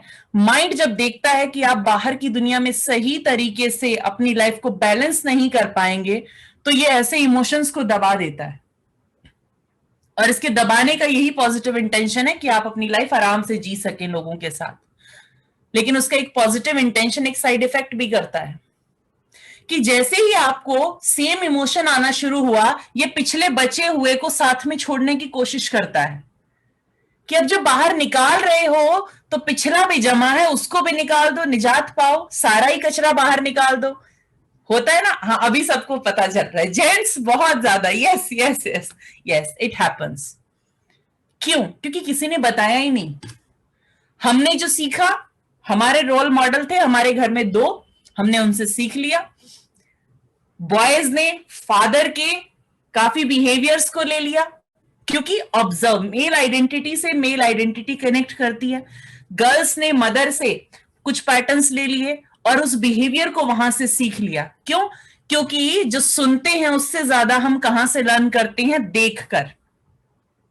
अभी अगर मैं आपको कहूं कि आप अपने हेड के ऊपर इस तरह से एक चीज रख दीजिए और उसका शेप एंड साइज मैं सिर्फ आपको बोलकर बता दूं, जल्दी जल्दी उसका डिस्क्रिप्शन बता दूं, तो कितनी देर, और मैं अब से 15 मिनट बाद पूछूंगी तो शायद सब लोग उसका डिस्क्रिप्शन नहीं दे पाएंगे। लेकिन अगर मैं यहां पर हेड के ऊपर कोई चीज रख दूं और वो आप देख लें तो आप बहुत अच्छे से एक्सप्लेन कर देंगे थोड़ी देर बाद कि ये कलर की, ऐसे शेप की, ये चीज ऐसा ऐसा रखा था, राइट? यानी कि देखकर माइंड ज्यादा सीखता है। तो आज आपके बच्चे जो भी बिहेवियर कर रहे हैं बेसिकली उन्होंने देखकर ही सीखा है कहीं ना कहीं से। और 8 साल की उम्र तक बच्चे के रोल मॉडल 2 ही होते हैं, हीरो 2 ही होते हैं, फादर एंड मदर। तो जो उनकी लाइफ के रोल मॉडल हैं वो देखें कि उनके सामने आप क्या बिहेव करते हैं। Very important and most important, क्योंकि बात जब पेरेंटिंग की हो रही है और ये वर्कशॉप हर उस इंसान के लिए है जो अपनी पेरेंटिंग को, अपने रिलेशनशिप्स को, अपने लाइफ में अदर, चाहे वो उसके बॉस के साथ उसके रिलेशन है, उनको सुधारना चाहते हैं, तो ये वर्कशॉप उनके लिए भी आज। क्यों? क्योंकि आपका सबकॉन्शियस माइंड का कम्युनिकेशन इज रिस्पॉन्सिबल। चलिए देखते हैं कि आखिर एनएलपी को 1970s में किन लोगों ने डेवलप किया। जॉन ग्राइंडर एंड रिचर्ड बेंडलर, ये 2 लोग, यहां पर ये जो 3 लोगों के नाम दिए, Fritz, Perls, Virginia Satir and Milton Erickson, इन 3 लोगों को ऑब्जर्व कर रहे थे कि ये 3 लोग कुछ खास तरीके से लोगों के माइंड के पैटर्न्स को चेंज करते थे, उन्हें हील किया करते थे। हील करने का मतलब क्या था? क्योंकि जितनी भी बीमारियां हैं उनमें से 99% हमारे माइंड से रिलेटेड होती हैं। हमारी बॉडी बीमार पड़ने के लिए नहीं बनी है, हमारी बॉडी बनी है लंबे समय तक जीने के लिए। हमारी सेल्स के पास सिर्फ और सिर्फ जीने की प्रोग्रामिंग है, मरने की प्रोग्रामिंग नहीं है। इसलिए एक डेड बॉडी के 6 घंटे बाद तक उसकी बॉडी की सेल्स जिंदा रहती हैं। क्यों? क्योंकि उन्हें जीने के लिए सिर्फ ऑक्सीजन चाहिए और उनके पास अगर उतनी ऑक्सीजन है तो वो जीने के लिए प्रोग्राम्ड है। जैसे ही उनसे वो ऑक्सीजन छिननी शुरू होती है तो वो छटपटाने लगती हैं। सोच कर देखिए, अगर आपकी सांस कुछ सेकंड्स के लिए रोक दी जाए तो आपकी हालत क्या हो जाती है। और हमारी सेल्स फूड से ज्यादा किस चीज पर डिपेंड है? ऑक्सीजन पर। लेकिन जैसे ही गुस्सा आता है हमारी सांस भारी होनी शुरू हो जाती है, एंजाइटी होती है, सांस भारी हो जाती है, यानी कि ऑक्सीजन की कमी बॉडी के अंदर हो रही है, ब्रेन के अंदर हो रही है। और अगर ऐसा हो रहा है तो क्या वो जो लंबे समय तक जीने वाली सेल्स हैं उन तक वो चीज पहुंच रही है जो उन्हें चाहिए? जी नहीं। इन्हीं पैटर्न्स को तोड़ने के लिए, जो आपकी बॉडी पर ये इफेक्ट ना डालें, इसी तरह के पैटर्न्स को तोड़ने के लिए कुछ टेक्निक्स थी जो वर्जीनिया सेटर यूज करती थी। कहीं से पास्ट ट्रॉमा से लोगों की लाइफ इंपैक्ट हो रही है, उनके रिश्ते इंपैक्ट हो रहे हैं, उनकी हेल्थ इंपैक्ट हो रही है, उनकी लाइफ के रिजल्ट इंपैक्ट हो रहे हैं, उनकी कैपेबिलिटीज पर इफेक्ट हो रहा है, तो वो उनके उन पैटर्न्स को चेंज कर दिया करती थी। मिल्टन एरिक्सन हिप्नोथेरेपिस्ट रहे, तो इन्होंने काफी सारी ऐसी चीजों में हिप्नोथेरेपी को यूज किया था जहां पर माइंड से ट्रीट किया जाता था बॉडी को। खुद इन्होंने अपने पोलियो को अपने माइंड से ठीक किया, अपने हिप्नोथेरेपी के जरिए ठीक किया। और यही रीजन था कि एनएलपी में हिप्नोथेरेपी की टेक्निक्स को यूज करके कुछ नई टेक्निक्स बनाई गई। हिप्नोथेरेपी के कंसेप्ट से लेकर टेक्निक्स को यूज किया गया एनएलपी के अंदर। यानी कि एनएलपी एक ऐसा सब्जेक्ट बन गया जिसके अंदर अलग अलग तरह की अप्रोचेस को इस्तेमाल किया गया ताकि रिजल्ट्स मैक्सिमम आ सके। इसका यह मतलब नहीं है कि एनएलपी में मैं हिप्नोथेरेपी सिखाती हूं, जी नहीं, बट एनएलपी में हम हिप्नोथेरेपी की अप्रोचेस को यूज करते हैं। और जब हम एक अप्रोच में कई सारी अप्रोचेस मिक्स करते हैं तो एक नई अप्रोच काफी इफेक्टिव होती है। ऐसी ही एक इफेक्टिव अप्रोच एनएलपी रही। इसी तरह फिल्स पर्ल्स थे जो लोगों को हील किया करते थे, उनके बिहेवियर को चेंज करने में उनके माइंड से उनके पैटर्न्स को चेंज किया करते थे। ये तीनों लोगों को ऑब्जर्व करके इस स्टडी को तैयार किया गया जिसका नाम था एनएलपी, न्यूरो लिंग्विस्टिक प्रोग्रामिंग, जिससे आपके इंटरनल वर्ल्ड के कम्युनिकेशन को बेहतर बनाया जाता है ताकि आपके एक्सटर्नल वर्ल्ड का कम्युनिकेशन बेहतर होकर आपकी लाइफ के रिजल्ट अच्छे क्रिएट कर सके। जब भी आप बात करते हैं आपके सबकॉन्शियस माइंड की और कॉन्शियस माइंड की, तो जितनी भी लॉन्ग टर्म मेमोरी है वो है आपके सबकॉन्शियस माइंड के पास। जितने भी इमोशन और फीलिंग है उनका रूट कॉज आपकी सबकॉन्शियस के पास है। कैसे? मैं अगर कहूं कि आप एक बार सोचिए उस वक्त के बारे में जब आप बहुत ज्यादा खुश हुए, तो आपने बहुत एंजॉय किया, तो आपको मेमोरी यहां आएगी लेकिन फीलिंग बॉडी में क्रिएट होगी। यानी कि माइंड उस सोर्स को बचाता है और उससे रिलेटेड जो फीलिंग होती है उसके पैटर्न को बचा कर रखता है और वो बॉडी उसे क्रिएट कर देती है। यानी हमारे 80 बिलियन न्यूरॉन्स डायरेक्टली कनेक्टेड हैं हमारी 60 ट्रिलियन सेल्स से, जिनसे मिलकर हमारी बॉडी बनी हुई है। और जो हमारे न्यूरॉन्स कम्युनिकेट करते हैं हमारी बॉडी वही करना शुरू करती है। तो हमारे न्यूरॉन्स हमारी बॉडी सेल्स को ये क्यों नहीं बताते कि हमें 100 साल जीना है? हमारे न्यूरॉन्स पता है क्या बता रहे हैं हमारी बॉडी की सेल्स को? कि अब तो उम्र 60 के बाद ऐसे ही रहती है, 60 के बाद जितना जी गए बोनस है, 30 के बाद डायबिटीज, बीपी, हार्ट की प्रॉब्लम्स शुरू होंगी ही होंगी, और थायराइड तो आजकल बहुत नॉर्मल हो गया है। ये सारी चीजें हमारे न्यूरॉन्स इनको कन्वे करते हैं। तो बॉडी सेल्स क्या करेंगी? सोचिए जरा, आपकी बॉडी सेल्स के पास पूरी इंटेलिजेंस है, हर चीज करने की पूरी कैपेबिलिटी है। एक एक सेल के पास 60 ट्रिलियन सेल्स में हर एक सेल इंडिविजुअल इंटेलिजेंस को रखती है। उसको यह भी पता है कि किस न्यूट्रिशन को रखना है और किस टॉक्सिन को बाहर निकालना है। और ये प्रोसेस जब आप एक बार सांस लेते हैं तो ये पूरा हो जाता है। आप एक बार जो सांस लेते हैं उसमें आपकी बॉडी के लिम्फेटिक सिस्टम से एक एक सेल तक, यानी 60 ट्रिलियन सेल्स तक वो ऑक्सीजन पूरे न्यूट्रिएंट्स को ले जाती है और सेल्स उसमें से न्यूट्रिएंट्स को निकालती हैं और जो टॉक्सिन होते हैं उनको वापस उस लिक्विड में, उस फ्लूइड में, लिम्फेटिक फ्लूइड के अंदर वापस छोड़ देती हैं और वो वेस्ट मटेरियल की तरह हमारी बॉडी से निकल जाता है। आपकी एक ब्रेथ में ये प्रोसेस होता है आपकी बॉडी के अंदर। You have a huge system inside you, एक पूरा यूनिवर्स आपकी इस बॉडी के अंदर बसता है। इसकी पावर को अंडर एस्टिमेट ना करें। ये जिस वक्त जो चाहे जनरेट कर सकती है, क्रिएट कर सकती है। जैसे एकदम से किसी बीमारी के पैटर्न बन सकते हैं तो इतनी ही स्ट्रांगली वो पैटर्न जा सकते हैं अगर आप राइट अप्रोच को यूज करते हैं। बिलीफ सिस्टम इसके लिए सबसे ज्यादा इंपॉर्टेंट रहता है। आपके जितने भी बिलीफ हैं, यानी आप इंटरनली क्या बिलीव करते हैं, ये आपका सबकॉन्शियस माइंड रखता है। अगर आपके इंटरनल माइंड ने, आपके सबकॉन्शियस माइंड ने ये बिलीफ रखा हुआ है कि दुनिया बहुत ही ज्यादा अनफेयर है, लोग ऐसे ही हैं, सपोर्ट नहीं करते हैं बल्कि उल्टा परेशान करने के लिए हैं, तो यकीन मानिए आपको सपोर्ट करने वाला एक इंसान नहीं मिलेगा इस दुनिया में। अगर आपके सबकॉन्शियस ने मान लिया है। जानते हैं क्यों? क्योंकि उस वक्त उसका फोकस सिर्फ उन लोगों पर जाएगा जो सपोर्ट नहीं करते हैं, और उन लोगों पर वो फोकस जाने ही नहीं देगा जो सपोर्ट करते हैं। बिल्कुल वैसा ही है कि आप घर में गए और आपसे कहा गया कि आप किचन में ना एक सो एंड सो चीज रखी हुई है, उसको आपने कभी देखा नहीं है, और आपको कहा ये चीज रखी हुई है ले आओ। आप जाते हैं, आप घूम कर आ जाते हैं, आप कहते हैं मुझे नहीं मिली, और वो इंसान जाता है और कहता है सामने ही तो पड़ी थी, ये देखो। यानी आपके पास उस चीज को पहचानने की कैपेबिलिटी ही नहीं थी। आपको पता ही नहीं कि ये चीज दिखती कैसी है, ये होती कैसे, और वो सामने आएगी भी तो आप उसे देख नहीं पाते हैं। लेकिन दूसरा इंसान जिसका फोकस उसके ऊपर है पूरी तरह से, वो उसे फौरन पहचान लेता है और उसे उठाकर ले आता है। यहां तक कि उसे ये भी पता है कि कितने कॉर्नर पे रखी है, कितने बीच में रखी है, उसको सब कुछ पता है। वो आपके सबकॉन्शियस माइंड की मेमोरी वर्क करती है और साथ ही आपके सबकॉन्शियस माइंड की पावर ये डिसाइड करती है कि आपका फोकस किस चीज पर जाएगा। जिस चीज पर आपका माइंड फोकस नहीं लेकर जाना चाहता, आप उसे देख ही नहीं पाएंगे, चाहे 1000 बार आपके सामने से गुजर जाए।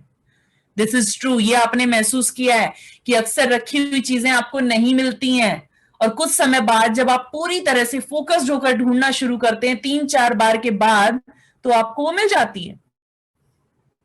वाई? क्योंकि जब तक ये अंदर बैठा हुआ मास्टर कम्युनिकेटर नहीं चाहेगा, तब तक बाहर का लॉजिकल माइंड कुछ नहीं कर सकता। उसको आप कितनी भी चीजें बता दीजिए, जितने भी आपके बिहेवियर हैबिट हैं, यहां तक कि आपके रिलेशनशिप में आप बिहेव कैसे करते हैं, कैसे अपने रिलेशंस को मेंटेन करते हैं, ये पैटर्न भी आपके माइंड के अंदर है। Your subconscious is highly creative mind. अभी मैं अगर कहूं, अगर एक बिल्ली कुत्ते की आवाज में बोलने लगे, तो अब तक आप इमेजिन करना भी शुरू कर चुके हैं कि बोलेगी तो कैसी लगेगी, कितना क्रिएटिव है, राइट? अभी सोच ही रहे थे तो अवेयरनेस आ गई कि ओके, ये तो ये ट्रिक में फिर से फंसा रही है। Yes, highly creative mind, that is your subconscious mind. और मैं अगर कहूं कि अगर आपको उड़ना है, तो उड़ने के नाम पे आपको सिर्फ पंख याद आएंगे, पंख के अलावा कुछ याद नहीं आएगा। जानते हैं क्यों? क्योंकि आज तक जिसे भी देखा है पंखों के साथ ही उड़ते हुए देखा है, बिना पंखों के तो सोचा नहीं। लेकिन अगर आजकल आपने देखा हो तो एक टेक्नोलॉजी आ चुकी है जिसमें वो पीछे वो बैग बांध दिया जाता है और आप उड़ सकते हैं उसमें। जब तक आप उस टेक्नोलॉजी को नहीं देखते हैं, तब तक आप यही सोचते थे कि पंख होंगे तो ही उड़ पाएंगे, या जब एरोप्लेन बन चुका है तो चलो ठीक है, प्लेन में बैठे होंगे तो उड़ेंगे। आपके पास कोई और रेफरेंस नहीं है। लेकिन कल को कोई उड़ने वाली कार बना दे तो आप कहेंगे कि हाँ, कार भी उड़ सकती है।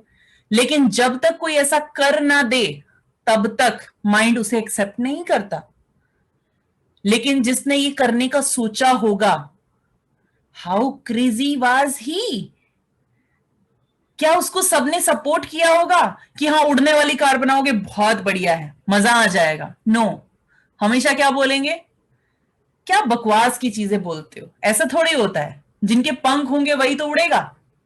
मान लीजिए अब तक प्लेन ना आया होता और हम किसी को कहते कि मैं एक ऐसी चीज बनाना चाहती हूं जो उड़े, तो उड़ने के नाम पे आपको एक कि वो चीज बनी हुई है और उस पर पंख लगे हैं, लाइक दिस, यही आपकी इमेज बनती, इससे ऊपर नहीं बन सकती। लेकिन आज आप जानते हैं कि प्लेन भी उड़ सकता है और उसे पंख ऐसे फड़फड़ाने की जरूरत नहीं है, उसका एक अपना सिस्टम है। हाउ? किसी के क्रिएटिव माइंड ने वो चीज सोची और उसके लॉजिकल माइंड ने कैलकुलेशंस को किया और उस कैलकुलेशन से वो रास्ता निकाल दिया जो उस आउटकम को पूरा कर सकता था। क्या लॉजिकल माइंड से सोचते तो कभी भी ये ड्रीम पॉसिबल था? नो, कभी भी लॉजिकल माइंड ऐसा ड्रीम को सपोर्ट करता? कभी नहीं। लेकिन जैसे ही क्रिएटिव माइंड यानी सबकॉन्शियस माइंड ने एक ड्रीम देखा कि ऐसी चीज बनानी है जिसे उड़ना है, तो लॉजिकल माइंड काम पर लग गया और उसने वो कैलकुलेशंस किए, जितने भी वो डायमेंशंस देखने हैं वो देखे, सब कुछ कैलकुलेट करके ऐसा रास्ता निकाल दिया कि वो काम हो गया। Who is powerful? पावरफुल आपका सबकॉन्शियस है। ऑर्डर किसे देना है? ऑर्डर देना है सबकॉन्शियस को। सबकॉन्शियस ऑर्डर देगा कि ये होगा, तो लॉजिकल माइंड उसके अंडर काम करेगा कि यस, ये होगा। लॉजिकल माइंड उसको सिर्फ डायरेक्शन देने के लिए बना था, उसको सिर्फ बताने के लिए बना था कि जिस रास्ते पर आप चल रहे हो उसको मैं इवेलुएट करता चलूं। लेकिन लोगों ने हमें इसे कैसे यूज करना सिखाया? सिर्फ ऐसे यूज करना सिखाया कि ये हो सकता है और ये नहीं हो सकता। आप क्या करना शुरू करो, आप डिबेट करना शुरू करो, because you have logical mind. तो लॉजिक क्या है इसके पीछे? हर चीज के पीछे लॉजिक नहीं होता। लॉजिक तब एग्जिस्टेंस में आते हैं जब कोई ड्रीम देखा जाता है। किसी ने सोचा होगा कि ताजमहल बनाना है, उस वक्त ताजमहल बनाना, इतनी बड़ी बिल्डिंग को क्रिएट करना, थिंक अबाउट इट। लेकिन किसी ने ये सोचा, उसके बाद लॉजिकल माइंड ने रास्ते निकाले। Who is powerful? Your subconscious mind, not the logical mind. इसलिए फीलिंग से चलती है। क्यों देखा किसी ने ऐसा ड्रीम की ऐसी बिल्डिंग होनी चाहिए, ऐसा चमकता हुआ होना चाहिए ताजमहल, चांदनी रात में ऐसा चमकना चाहिए, सफेद रंग का होना चाहिए, उसकी फीलिंग जुड़ी हुई थी उसके साथ। कोई अगर कहता नहीं नहीं ये नहीं बनेगा, तो क्या वो इंसान मानने वाला था? नहीं, उसे सिर्फ एक चीज कहनी थी, होगा ही होगा। और वो हुआ। क्यों? क्योंकि सबकॉन्शियस ने उसके साथ एक फीलिंग अटैच की थी और कॉन्शियस माइंड यानी आपके लॉजिकल माइंड ने उसके लिए रास्ता निकाल दिया। लेकिन हम कर क्या रहे हैं? हमारे ड्रीम भी लॉजिकल होने चाहिए। इसमें क्या लॉजिक है? 5 साल में एक पर्सन ऐसा एम्पायर खड़ा करना चाहता है जिसमें कई 100 करोड़ लोग एम्प्लॉयमेंट ले रहे हो। कोई कहेगा इतना जल्दी थोड़ी पॉसिबल है। कौन सा माइंड बोला अभी? लॉजिकल। क्यों? ये सोचता है कि ये पहले कभी हुआ नहीं तो होगा भी नहीं। Who said? जो पहले अब तक नहीं हुआ उसी को करने के लिए आपका सबकॉन्शियस माइंड इवॉल्व हुआ है। ऑलवेज रिमेंबर, जो अब तक नहीं हुआ उसी को करने के लिए आपका सबकॉन्शियस माइंड आपके पास है। Always remember that. लॉजिकल चीजें लॉजिकल ही रहेंगी, लिमिट तक ही वर्क कर पाएंगी। लिमिटलेस जीना है तो सबकॉन्शियस के साथ कनेक्ट होइए। इंट्यूशन, स्पिरिचुअल कनेक्शंस, ये कहां से आपके हैं सारे कनेक्टेड? आपका सबकॉन्शियस माइंड। आप एक इंसान के पास 5 मिनट बिताते हैं, सामने वाला बड़ी प्यारी प्यारी बातें करता है, लेकिन आप अच्छा फील करके नहीं आते। आप कहते हैं बातें बहुत अच्छी थी बट पता नहीं कुछ अच्छा नहीं लग रहा। What is this? Vibration, mind to mind talk. अब इसका क्या लॉजिक है? लॉजिकली तो ये होना चाहिए था, इतने बढ़िया वर्ड यूज किए हैं, आपको एक गिफ्ट भी देकर भेजा है तो आपको तो बहुत अच्छा लगना चाहिए। लॉजिक तो यही कहता है, लेकिन लाइफ लॉजिक से नहीं चलती, फीलिंग से चलती है। फीलिंग नहीं होगी तब तक तो हम उठकर अपने रूम से किचन तक जाना पसंद नहीं करते। एक फीलिंग ही तो है, प्यास लगी है और आसपास कोई दिख नहीं रहा तो उठकर जाना ही पड़ता है, इस फीलिंग को बदलने के लिए और नई फीलिंग को लेने के लिए। अदरवाइज मैं कहूं यहां से उठकर जाओ तो पहला काम आपका यही होगा, क्यों जाओ? प्यास लगी है इसलिए जाओ, राइट? यानी आपके सबकॉन्शियस माइंड को वाई की जरूरत है। ये नहीं देखता आप कैसे जाओगे, ये सिर्फ ये देखता है आप क्यों जाओगे। Always remember, it works on why not how. अगर आपके पास वाई है तो आपको हाउ जरूर मिलेगा। बिल्कुल वैसे ही अगर कर्फ्यू लगा हो बाहर और घर में कोई अर्जेंसी हो, इमरजेंसी हो, किसी को हॉस्पिटल पहुंचाना हो, तो आप निकलने से पहले ये नहीं सोचोगे कैसे जाऊं, कर्फ्यू लगा है, चलो छोड़ो, इमरजेंसी है पर क्या करें, नहीं जा सकते, मजबूरी है, रहने दो। नहीं, आप कुछ सोचे बिना आप उस पर्सन को लेकर निकलेंगे और बाद में रास्ता ढूंढेंगे और आप पहुंच जाएंगे हॉस्पिटल किसी भी तरह से। वाई? क्योंकि आपके पास वाई था। क्यों? अगर नहीं किया तो आपको पेन मिलने वाला है। Pain and pleasure highly important in your life. ये 2 ही चीजों पर काम करता है आपका सबकॉन्शियस माइंड, इसके अलावा नहीं करता। काम कैसे करता है जरा इसे देखते हैं एक बार। 5 सेंसेस से हम इंफॉर्मेशन को लेते हैं, जान चुके हैं आप सब। विजुअल, ऑडिटरी, काइनेस्थेटिक, ऑलफैक्टरी यानी smell sense and gustatory. Next, जब भी आप किसी इंफॉर्मेशन को बाहर से लेते हैं 3 तरीके से मेनली आपका परसेप्शन क्रिएट होता है, देखकर, सुनकर और फील करके। लेकिन क्या पूरी की पूरी इंफॉर्मेशन एज इट इज हमारे माइंड में चली जाती है? डू यू थिंक ऐसा होता तो आप हर रोज रास्ते में जितनी भी गाड़ियां देखते सबके नंबर आज तक आपको याद हो गए होते? जितने भी लोगों को देखा होता सबकी शक्लें आपको याद होती, सबके नाम आपको याद होते? लेकिन ऐसा नहीं होता। जितने भी आपने लिरिक्स सुने होते गानों के सब आपको याद हो जाते, लेकिन ऐसा नहीं होता, राइट? यानी कि हमारा माइंड डिलीशन जरूर करता है हमारा माइंड डिलीशन। हमारा माइंड एक फिल्टर लगा के रखता है कि कुछ इंफॉर्मेशन को ये डिलीट कर देगा। क्यों? क्योंकि इररेलेवेंट इंफॉर्मेशन भी बहुत जाती है अंदर, उसको नहीं रहना चाहिए वहां पर। क्या रास्ते में मिलने वाला हर इंसान याद रखने के लिए इंपॉर्टेंट है? क्या उसे याद रखना जरूरी है? जी नहीं, बिल्कुल भी नहीं। तो फिर क्यों मैं उसे याद रखूं? आपका माइंड इसलिए इंफॉर्मेशन को डिलीट करता है। आपके पास ह्यूज कैपेसिटी है, 80 बिलियन न्यूरॉन्स, हर न्यूरॉन की कैपेसिटी 82 GB। एक न्यूरॉन की capacity 82 GB and you have 80 billion neurons. इतनी अगर मेमोरी में इतना इररेलेवेंट चीजें भर गई तो फिर आपको जो इंफॉर्मेशन इंपॉर्टेंट है वो आप कैसे ढूंढेंगे? Think about it. और अगर इसे ढूंढ नहीं पाएंगे तो आपके साथ होगा क्या? आपको समय पर चीजें याद नहीं आएंगी। ये बिल्कुल वैसा ही है कि एक फाइल है जिस तक आपको पहुंचना है, आपके रूम के अंदर वो फाइल है, लेकिन आपके रूम में कम से कम 5000 फाइल है। आप ढूंढ लीजिए कौन सी फाइल ढूंढेंगे? रूम में छोड़िए, लैपटॉप में नहीं मिलती हैं। अगर उसको आपने ऑर्गेनाइज नहीं किया हुआ, लेकिन इतनी सारी इंफॉर्मेशन, इतने सारे लोग कितना ऑर्गेनाइज करेंगे, राइट? इसलिए आपका माइंड डिलीट करता है। कुछ मेमोरी ऐसी है जिन्हें भूल जाना चाहिए, आपको हमेशा याद रखने की जरूरत नहीं है। कुछ खराब बातें हो गई लाइफ में, उन्हें भूल जाना चाहिए, इसलिए माइंड डिलीट करता है। दूसरी चीज होती है डिस्टॉर्शन। आपने एक पर्सन को देखा अपनी तरफ मुस्कुराते हुए, एक चीज हो सकती है आप ये मीनिंग निकालेंगे, शायद मुझे जानता है इसलिए स्माइल कर रहा है। दूसरा, आपका परसेप्शन कुछ और भी हो सकता है, आपका डिस्टॉर्शन कुछ और हो सकता है। ये स्माइल क्यों कर रहा है? इसको क्या दिक्कत है जो ये मेरी तरफ स्माइल कर रहा है? Why he is doing this? दोनों तरह से कर सकते हैं, अपने अपने हिसाब से हम मीनिंग निकालते हैं। और ये जब भी मीनिंग निकालते हैं तो हमारी एक फीलिंग क्रिएट होती है। जब भी हम किसी चीज को डिलीट करते हैं तो फीलिंग क्रिएट होती है। जनरलाइजेशन क्या है? जनरलाइजेशन तब होता है जब एक ही एक्सपीरियंस को हर जगह हम एज इट इज फिट कर देते हैं, यानी कि पांचों उंगलियां बराबर कर देते हैं। और ये पांचों उंगलियां बराबर करने से हमारे साथ होता क्या है? मान लीजिए हमने कहा कि फ्रेंड्स हमेशा ऐसा ही करते हैं। फ्रेंड्स को अगर आप मनी इन्वॉल्व कर दो तो रिश्ते खराब होते ही होते हैं, दोस्ती खराब हो जाती है पैसा बीच में लाने से। इसलिए दोस्ती में लेना देना मत करो। लेकिन आपका कोई फ्रेंड ऐसा है जिसने शायद आपको एक समय पर आकर हेल्प कर दी और उसने कभी उस चीज का जिक्र तक नहीं किया, तो यहां पर क्या ये चीज फिट बैठती थी?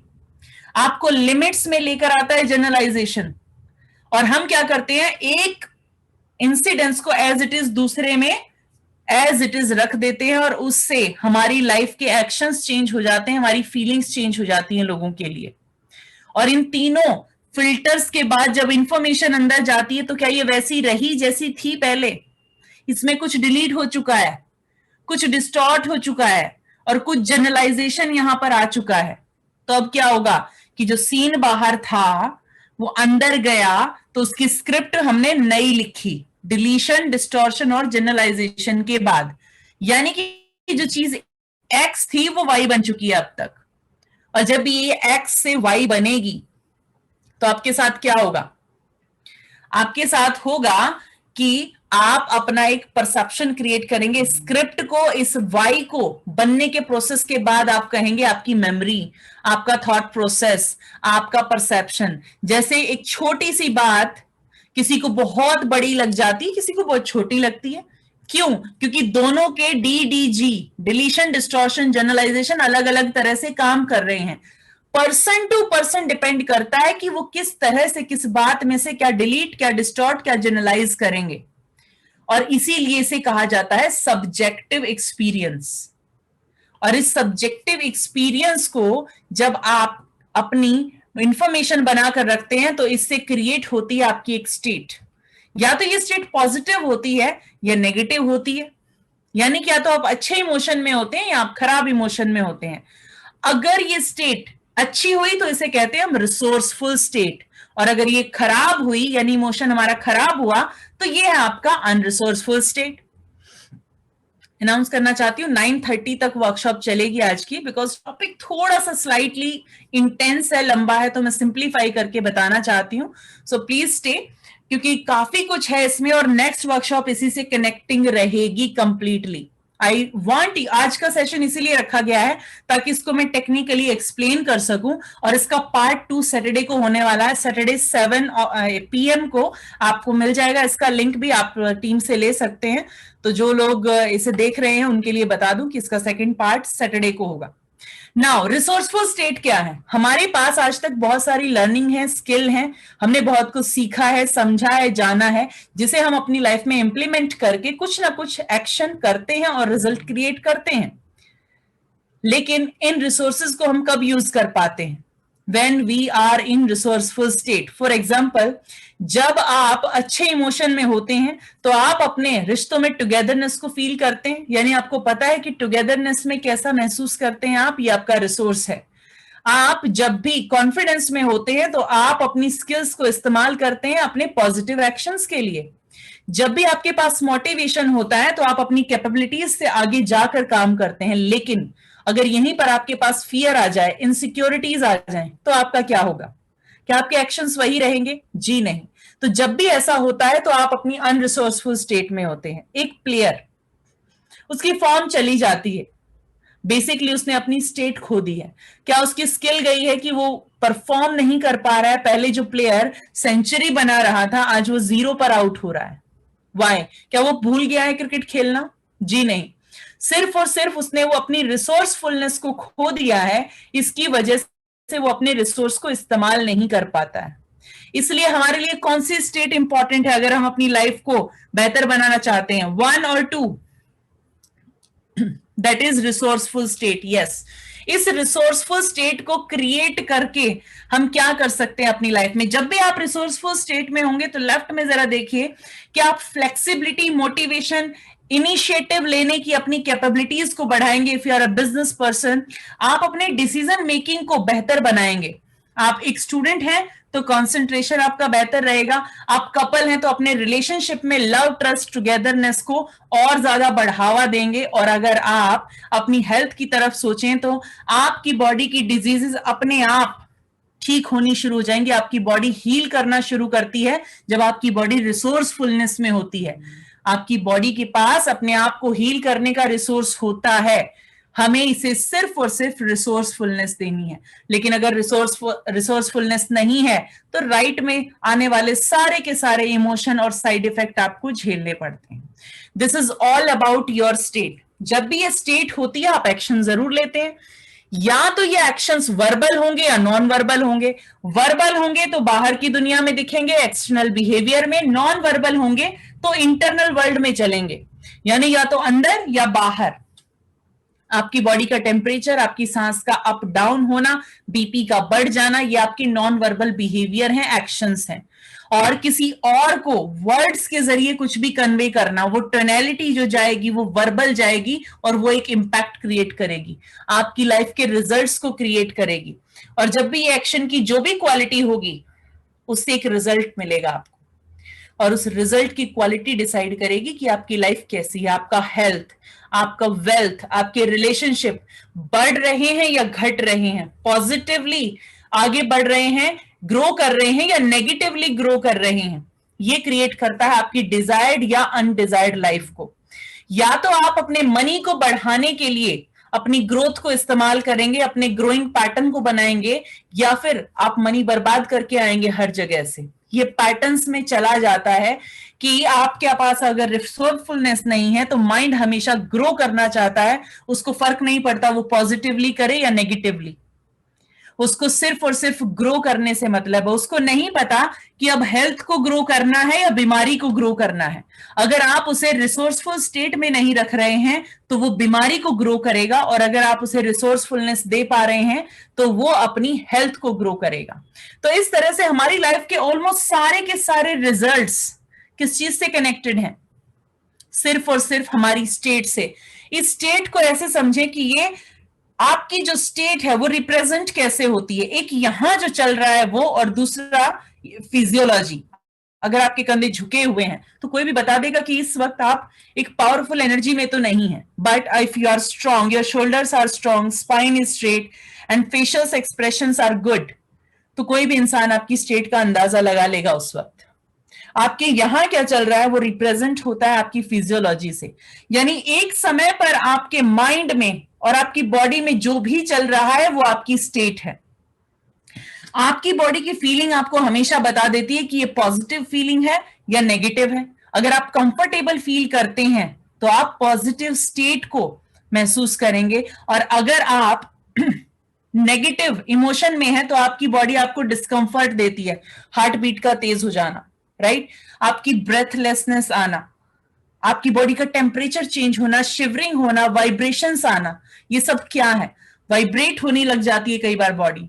ये सब आपकी अनरिसोर्सफुल स्टेट का नतीजा होते हैं। शुरू में ये स्टेट सिर्फ और सिर्फ सेंसेशंस में बात करती है आपसे, कहीं कोई पेन हो गया, कहीं कुछ हो गया, और आप अगर बायोलॉजिकली ढूंढना चाहें तो आपके रिपोर्ट्स में अक्सर कुछ चीजें नहीं आती हैं। आपकी रिपोर्ट्स लगातार राइट आ रही हैं, बिल्कुल परफेक्ट आ रही हैं, बट स्टिल इश्यू आपके पास है और आप सोच में पड़ जाते हैं कि आखिर ऐसा हो क्यों रहा है। ऐसा इसलिए होता है कि बॉडी आपकी स्विच कर चुकी है सर्वाइवल मोड पर। ये सर्वाइवल मोड है, सैटरडे के सेशन में जानेंगे कि आखिर ये सर्वाइवल मोड क्या होता है, क्योंकि इसी को एक्सप्लेन करने में मुझे कम से कम 45 मिनट का समय चाहिए और इसको कैसे ट्रीट करना है ये भी आपको सिखाया जाएगा सैटरडे की वर्कशॉप में। थोड़ा सा इसको इम्यूनिटी से जोड़ के देखते हैं। जब भी आपके पास अनरिसोर्सफुल स्टेट है तो याद रखिए आपके माइंड का रिफ्लेक्शन है आपकी इम्यूनिटी। जब भी आपके माइंड में ये 3 इमोशन होंगे अनरिसोर्सफुलनेस के, that is fear, hopelessness and uncertainty, तो आपकी इम्यूनिटी पर इसका डायरेक्ट इंपैक्ट है और या तो आपकी इम्यूनिटी उस वक्त सरेंडर करेगी या फिर ओवर रिएक्ट करेगी। अगर ये सरेंडर करती है तो आप जानते हैं इम्यूनिटी जो आपको बचा कर रखती है virus, bacteria, each and everything, हर चीज से, अगर वो सरेंडर करते तो आपकी बॉडी के साथ क्या होने वाला है। लेकिन अगर ये ओवर रिएक्ट करना शुरू करती है तो हमारे पास एलर्जीज आ जाती हैं यानी आप ही का इम्यून सिस्टम आपकी बॉडी को इधर उधर से अटैक कर रहा होता है और आपको पता नहीं चलता कि आखिर ये क्यों होता है। इस पर भी जानेंगे नेक्स्ट सेशन में, बिकॉज वेलनेस का सेशन इज वेरी इंपॉर्टेंट और उसके लिए आपको कुछ ऐसी चीजें कराई जाएंगी यहां पर जिससे आप रिलीफ लेना सीख जाएंगे कि कैसे अपनी बॉडी को बेहतर तरीके से आपको समझकर उसे ट्रीट करना है अपने माइंड के साथ। सिर्फ बॉडी को ट्रीट करने से काम चलता है क्या? एक पैटर्न है, आपने उसे बॉडी से हटा दिया लेकिन उसकी जड़ आपके माइंड में है, तो माइंड से तो लगातार वो पैटर्न क्रिएट हो रहा है, आपने उसका न्यूरल पाथवे इरेज नहीं किया लेकिन आप उसे बॉडी से हटाना चाह रहे हैं, तो क्या वो कभी भी निकल पाएगा? जी नहीं, आपको अपने माइंड पर काम करना होगा तो बॉडी में वो डिसअपियर होना शुरू हो जाएगा।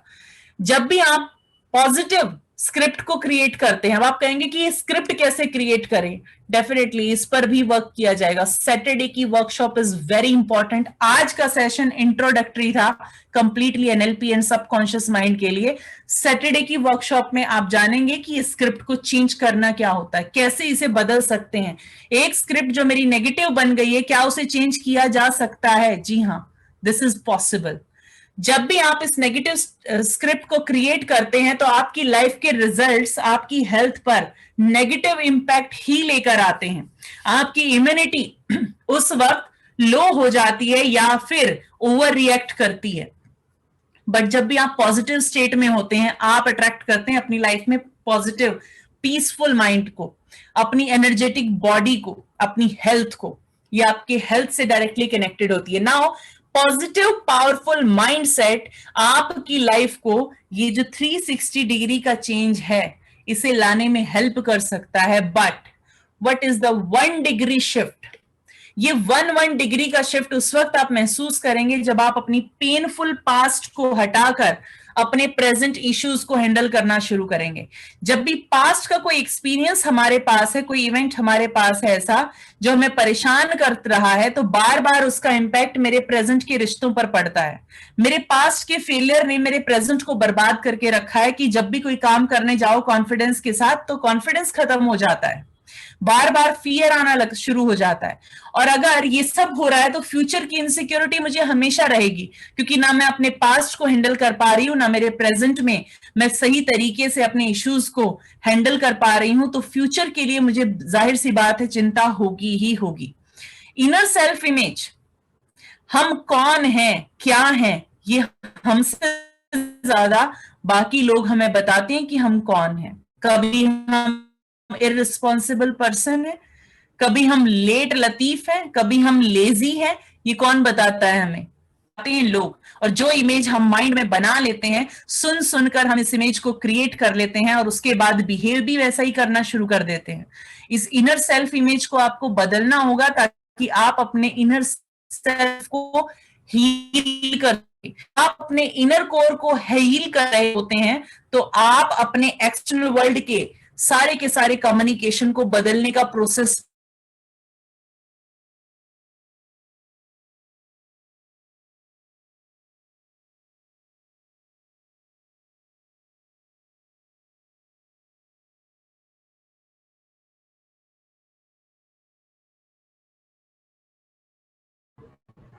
ओके, सुन पा रहे हैं आप लोग? Sorry, I was disconnected. आपके पास अगर इंटरनल टॉक है जो बार बार इंटरनली माइंड में चलती रहती है, या तो थॉट के रूप में या एक डायलॉग के रूप में, अपने do this, how you can do like this, कभी गिल्ट के रूप में, कभी रिग्रेट, कैपेबिलिटीज पर डाउट होना शुरू हो जाता है, जिसकी उस तरह से नहीं जा पा डिजायर करते, आपको रोकते हैं। विजुअल्स और इतनी भरी पड़ी है अंदर कि जब जो नहीं सोचना चाहते वही बार बार याद आता है। Why this is happening? और अगर ये हो रहा है तो क्या इसे रोकने का कोई और तरीका है? दिस इज वेरी इंपॉर्टेंट कि आपको इसे जान लेना चाहिए और इस पर वर्क करना है, क्योंकि आप अपने आप को हील करेंगे तो ही अपने ब्राइट फ्यूचर की तरफ बढ़ेंगे। कुछ लोग सोच रहे होंगे कि क्या गोल से रिलेटेड इसमें कुछ है? जी हाँ, आगे आने वाले तीनों सेशंस इन तीनों टॉपिक्स को कवर करेंगे, वेलनेस को भी और आपके गोल्स को भी। तो सैटरडे और संडे का सेशन इसी के लिए रहेगा, एक सेशन आपका गोल्स के लिए और दूसरा सेशन आपकी वेलनेस के लिए, आपकी हीलिंग के लिए। जब भी आपके पास ट्रिगर्स है, फोबिया है, इनर कॉन्फ्लिक्ट है, यानी अपने माइंड में एक ही थॉट को लेकर अलग अलग ओपिनियन चलते रहते हैं, जिनके चलते हम बार बार कंफ्यूजन में पड़ जाते हैं कि करें तो क्या करें। एक बार हम हाईली एक्साइटेड होते हैं, दूसरे ही पल हाईली डिमोटिवेट हो जाते हैं कुछ और चीजें सोचकर। ये कॉन्फ्लिक्ट अंदर चलता रहता है। ट्रिगर्स इतने सारे क्रिएट कर रखे हैं, किसी को देखकर गुस्सा आना शुरू हो जाता है, तो किसी को देखकर डिप्रेशन में चले जाते हैं, किसी की बात सुनकर ही परेशान हो उठते हैं, किसी की बात सुनकर गुस्सा आ जाता है। यहां तक कि एलर्जी के भी अपने ट्रिगर्स होते हैं। ये भी जानेंगे कि कैसे एलर्जी ट्रिगर हो जाती है किसी भी एक समय पर, और वो आपकी वेलनेस को इंपैक्ट करना शुरू करती है, आपकी हेल्थ को इफेक्ट करती है। ओसीडी एक ऐसे पैटर्न का नतीजा है जिसमें आप फंस के रह जाते हैं और वो पैटर्न अपना काम करता रहता है, बट आपको पता नहीं है कि इस पैटर्न को तोड़ना कैसे है। जब आप इन सभी पॉइंट्स पर काम करते हैं तो उसके बाद आप अपने ब्राइट फ्यूचर की तरफ बढ़ पाते हैं। क्योंकि अगर ये सारे इश्यूज आपके पास हैं तो आपके गोल्स के साथ साथ ये इश्यू अगर वहां पर है तो माइंड का फोकस हमेशा इन पर रहेगा। गोल्स के बारे में, ड्रीम्स के बारे में माइंड आपको सोचने ही नहीं देगा। If you really want to master it, तो आपको अपने VAK यानी विजुअल, ऑडिटरी और काइनेस्थेटिक को अपने फेवर में यूज करना सीखना होगा। जो लोग इन जिस जर्नी में आगे जाना चाहते हैं उनके लिए अभी आगे का सेशन बहुत इंपॉर्टेंट रहेगा। इसी पूरी टेक्निक्स को सीखने के लिए, इन सभी तरीकों को सीखने के लिए, ये एक्सप्लेनेशंस अभी जितना कर पाई हूं ये उसका शायद 10% भी नहीं है जितना कुछ मैं आपको बताना चाहती हूँ, क्योंकि because NLP is a huge subject, इसको इतने कम समय में बताया नहीं जा सकता। इसलिए 20 मास्टर क्लासेस की हम पूरी सीरीज बनाते हैं कि आप इसे अच्छे तरीके से समझ पाएं, इससे कनेक्ट कर पाएं कि आपकी लाइफ का हर एरिया कैसे इसके साथ कनेक्टेड है और ये कैसे आपको हेल्प कर सकता है आपकी लाइफ में। तो अपने VAK को यूज करके, यानी विजुअल, ऑडिटरी और काइनेस्थेटिक को यूज करके कैसे आप अपने गोल्स, ड्रीम्स, प्रेजेंट लाइफ और पास्ट लाइफ सबको अलाइन कर सकते हैं, अपनी डिजायरेबल लाइफ को अचीव कर सकते हैं। This is all about NLP। आप सभी के लिए ये सारे टॉपिक्स हैं, इनको explain. Okay, I am going to explain it. State, अभी अभी आपने पूछा, आपने जाना कि स्टेट क्या है। हमारी इमोशनल कंडीशन, हमारे माइंड में एक समय पर जो भी इंफॉर्मेशन गई उसने एक इमोशन क्रिएट किया, यही हमारी स्टेट है। बट क्या स्टेट इतनी ही है? The power of state is huge. ये स्टेट आपकी लाइफ में क्या कर सकती है, ये पूछने की बजाय ये पूछना बेहतर होगा कि क्या नहीं कर सकती है। जो आप चाहें वो आप कर सकते हैं, जो आप चाहें वो बन सकते हैं। जिस वक्त अगर आपको सीखने की जरूरत है तो आप एक एक्सेलेंट लर्नर हो सकते हैं। अगर आपको आगे बढ़ने की जरूरत है तो आप एक ऐसे मोटिवेटर हो सकते हैं, एक ऐसे पर्सन हो सकते हैं जिसके पास इनिशिएटिव लेने की ताकत है, राइट डिसीजन मेकिंग है। राइट डिसीजन मेकिंग क्या है? क्या ये सिर्फ और सिर्फ एक डिसीजन ऐसा क्रिएट करना जो राइट रिजल्ट देगा? जी नहीं, आपने डिसीजन लिया, but how you are going to prove it right. अपनी रिसोर्सफुलनेस को यूज करके आप अपने डिसीजंस को वहां तक पहुंचाते हैं जहां तक आप पहुंचना चाहते थे। अगर सभी डिसीजंस को पहले से ही तोला जाए तो कभी भी कोई डिसीजन लिया ही नहीं जाएगा, सबके कोई ना कोई साइड इफेक्ट आपको नजर ही आएंगे। लेकिन कैसे उस डायरेक्शन में अपने डिसीजंस को लेकर जाना है, ये करती है आपके लिए स्टेट। सब मोडालिटी, आपका स्ट्रक्चर, किस तरह से आपने अपनी मेमोरी को स्टोर करके रखा है और किस तरह से आपको एक चीज को परसीव करना है, अपने परसेप्शन को कैसे क्रिएट करना है, ये सब मोडालिटी में आप सीखते हैं। सब मोडालिटी को चेंज करना, अगर आपके पास कोई डिजीज है तो उसकी सब मोडालिटी आपके पास है। जैसे ही आप उस सब मोडालिटी को, स्ट्रक्चर को चेंज करते हैं, वैसे ही वो बीमारी आपकी बॉडी छोड़ने को रेडी हो जाती है। अगर आपके पास फेलियर का पैटर्न है तो उसकी एक सब मोडालिटी आपके पास है, एक स्ट्रक्चर है, उस स्ट्रक्चर को आप बदल दें तो आप फेलियर से सक्सेस में जंप कर सकते हैं, डिप्रेशन से डिलाइटफुलनेस में जा सकते हैं, फ्रस्ट्रेशन से हाईली एक्साइटेड पर्सन हो सकते हैं, मोटिवेटेड पर्सन हो सकते हैं, फियर से कॉन्फिडेंस की तरफ जा सकते हैं। यानी हर एक नेगेटिव पैटर्न को पॉजिटिव करने का तरीका है सब मोडालिटी। आउटकम, जो लोग ड्रीम्स और गोल की बात करते हैं उनके लिए ये टॉपिक नॉन नेगोशिएबल है, यही कहूंगी मैं। जी हाँ, आउटकम को हमें शायद यही नहीं पता होता कि हमारा लाइफ में आउटकम क्या है। हमें हमेशा लगता रहा कि नीड को हमने पर्पस बना लिया और लाइफ के पर्पस तक हम पहुंच ही नहीं पाए, इसलिए हमारी लाइफ वो है जो सिर्फ नीड्स के भरोसे चलती है, लाइफ के ड्रीम पूरे नहीं हो पाते। रैपो, किसी भी इंसान के साथ ऐसा कम्युनिकेशन एस्टेब्लिश करना कि सामने वाला आपकी बात को ना सिर्फ सुने और समझे बल्कि आपके साथ पॉजिटिव भी रहे, आपके साथ पॉजिटिव रिलेशनशिप में रहे, किसी भी तरह का रिलेशन, चाहे वो प्रोफेशनल हो या पर्सनल हो।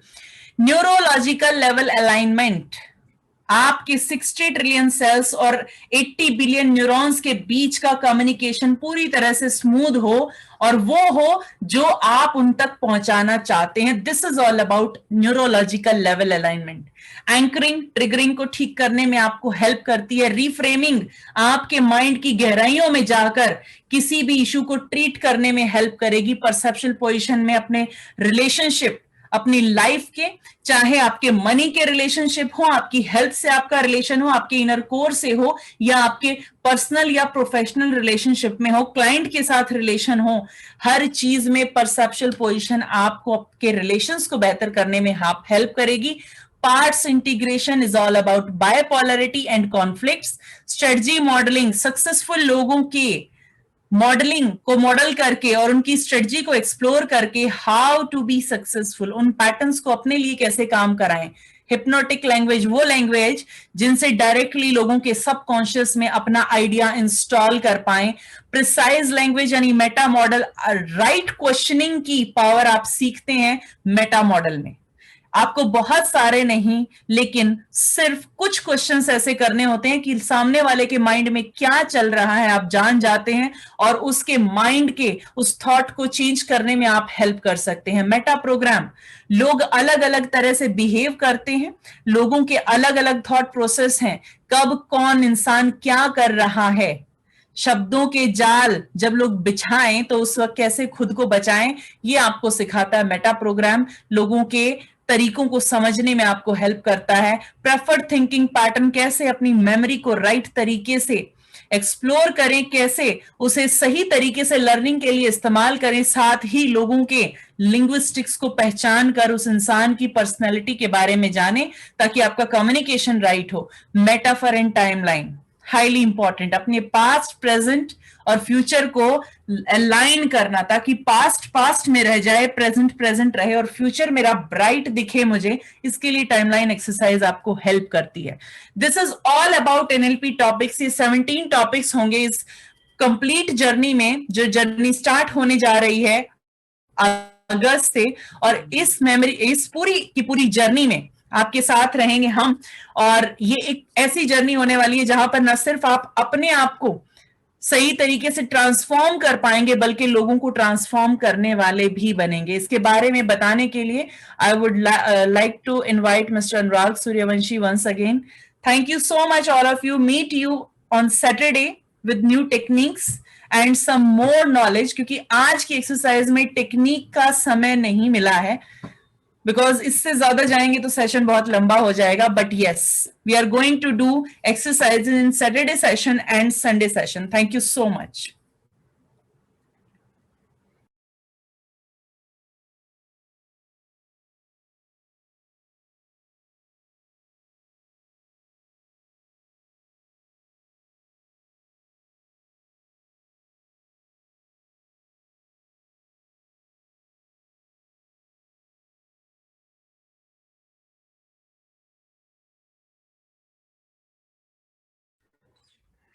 ये जो हमारी 20 मास्टर क्लासेस हैं, जो लोग अपने लिए कुछ वैल्यू ऐड करना चाहते हैं उनके लिए तो हैं ही.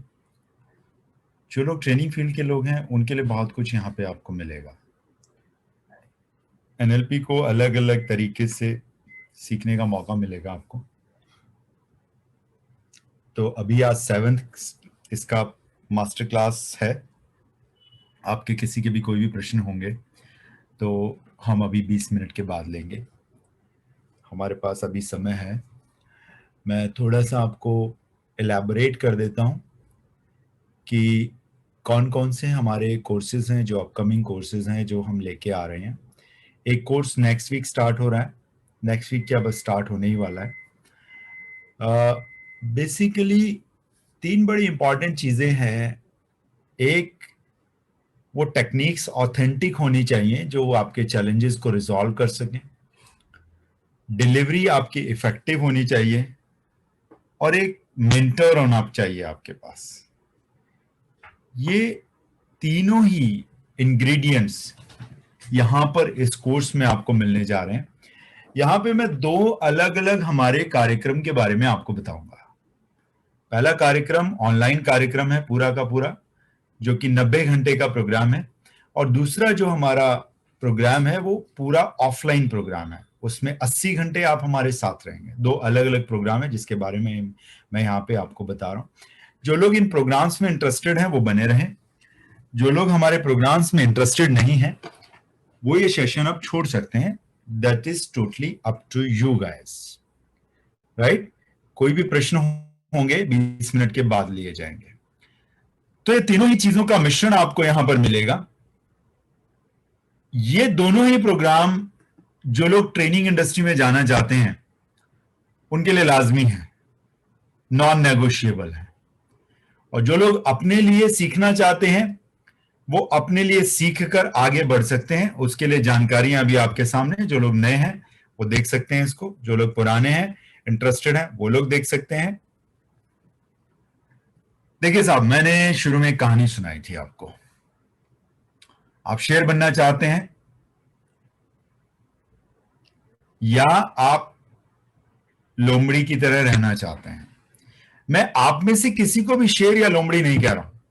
मैंने सिर्फ 2 एग्जाम्पल यहां पर लिए हैं. एक लेने वाला, एक देने वाला. आप क्या खुद की जिंदगी में ट्रांसफॉर्मेशन चाहते हैं या आप खुद की जिंदगी में ट्रांसफॉर्मेशन करने के बाद कुछ और लोगों की जिंदगियों में भी बदलाव करने वाले बनना चाहते हैं? दोनों में बहुत फर्क है. अगर आप खुद की जिंदगी में ट्रांसफॉर्मेशन चाहते हैं तो आप देखिए आप इनमें से कहां पर हैं. आप स्टूडेंट्स हैं जिनका किसी विषय में इंटरेस्ट होता है, किसी विषय में नहीं होता है. जिस विषय में इंटरेस्ट होता है बहुत अच्छी बात है. जिस विषय में इंटरेस्ट नहीं होता है जानेंगे क्यों नहीं होता है, और उस विषय में इंटरेस्ट आपका बढ़ जाएगा इन कलाओं को इस्तेमाल करने के बाद.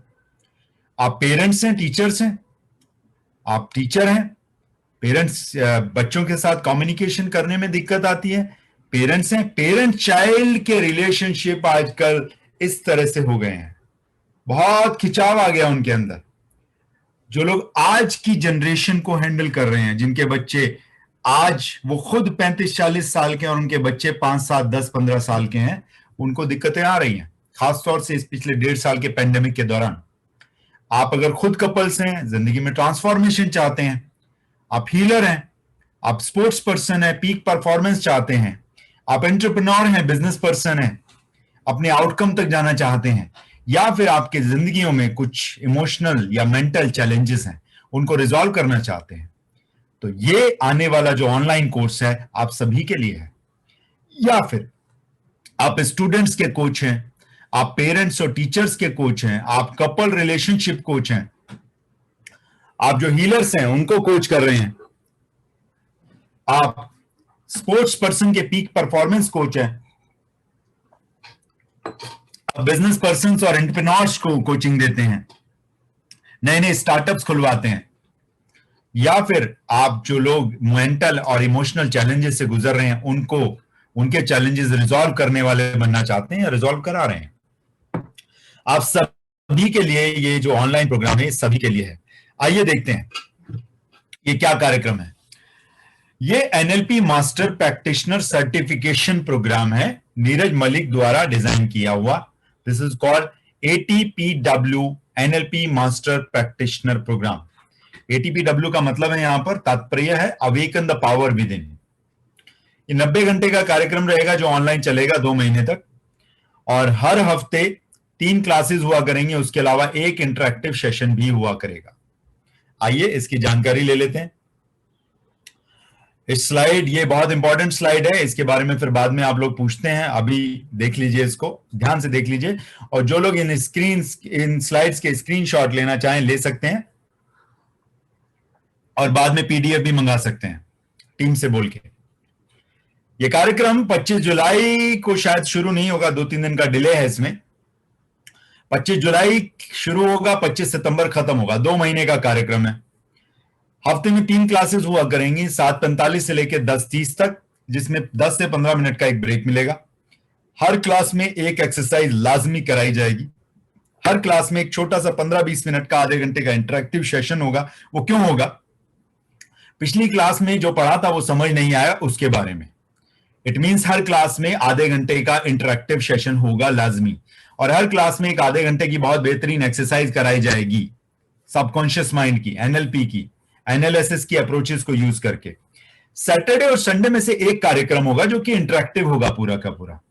3 क्लासेस में क्या पढ़ा, क्या समझ आया, क्या समझ नहीं आया, जो समझ आया वो इंप्लीमेंट किया तो उसमें कितना फायदा मिला, क्या फायदा नहीं मिला, इन सब चीजों के ऊपर अवलोकन किया जाएगा, प्रकाश डाला जाएगा।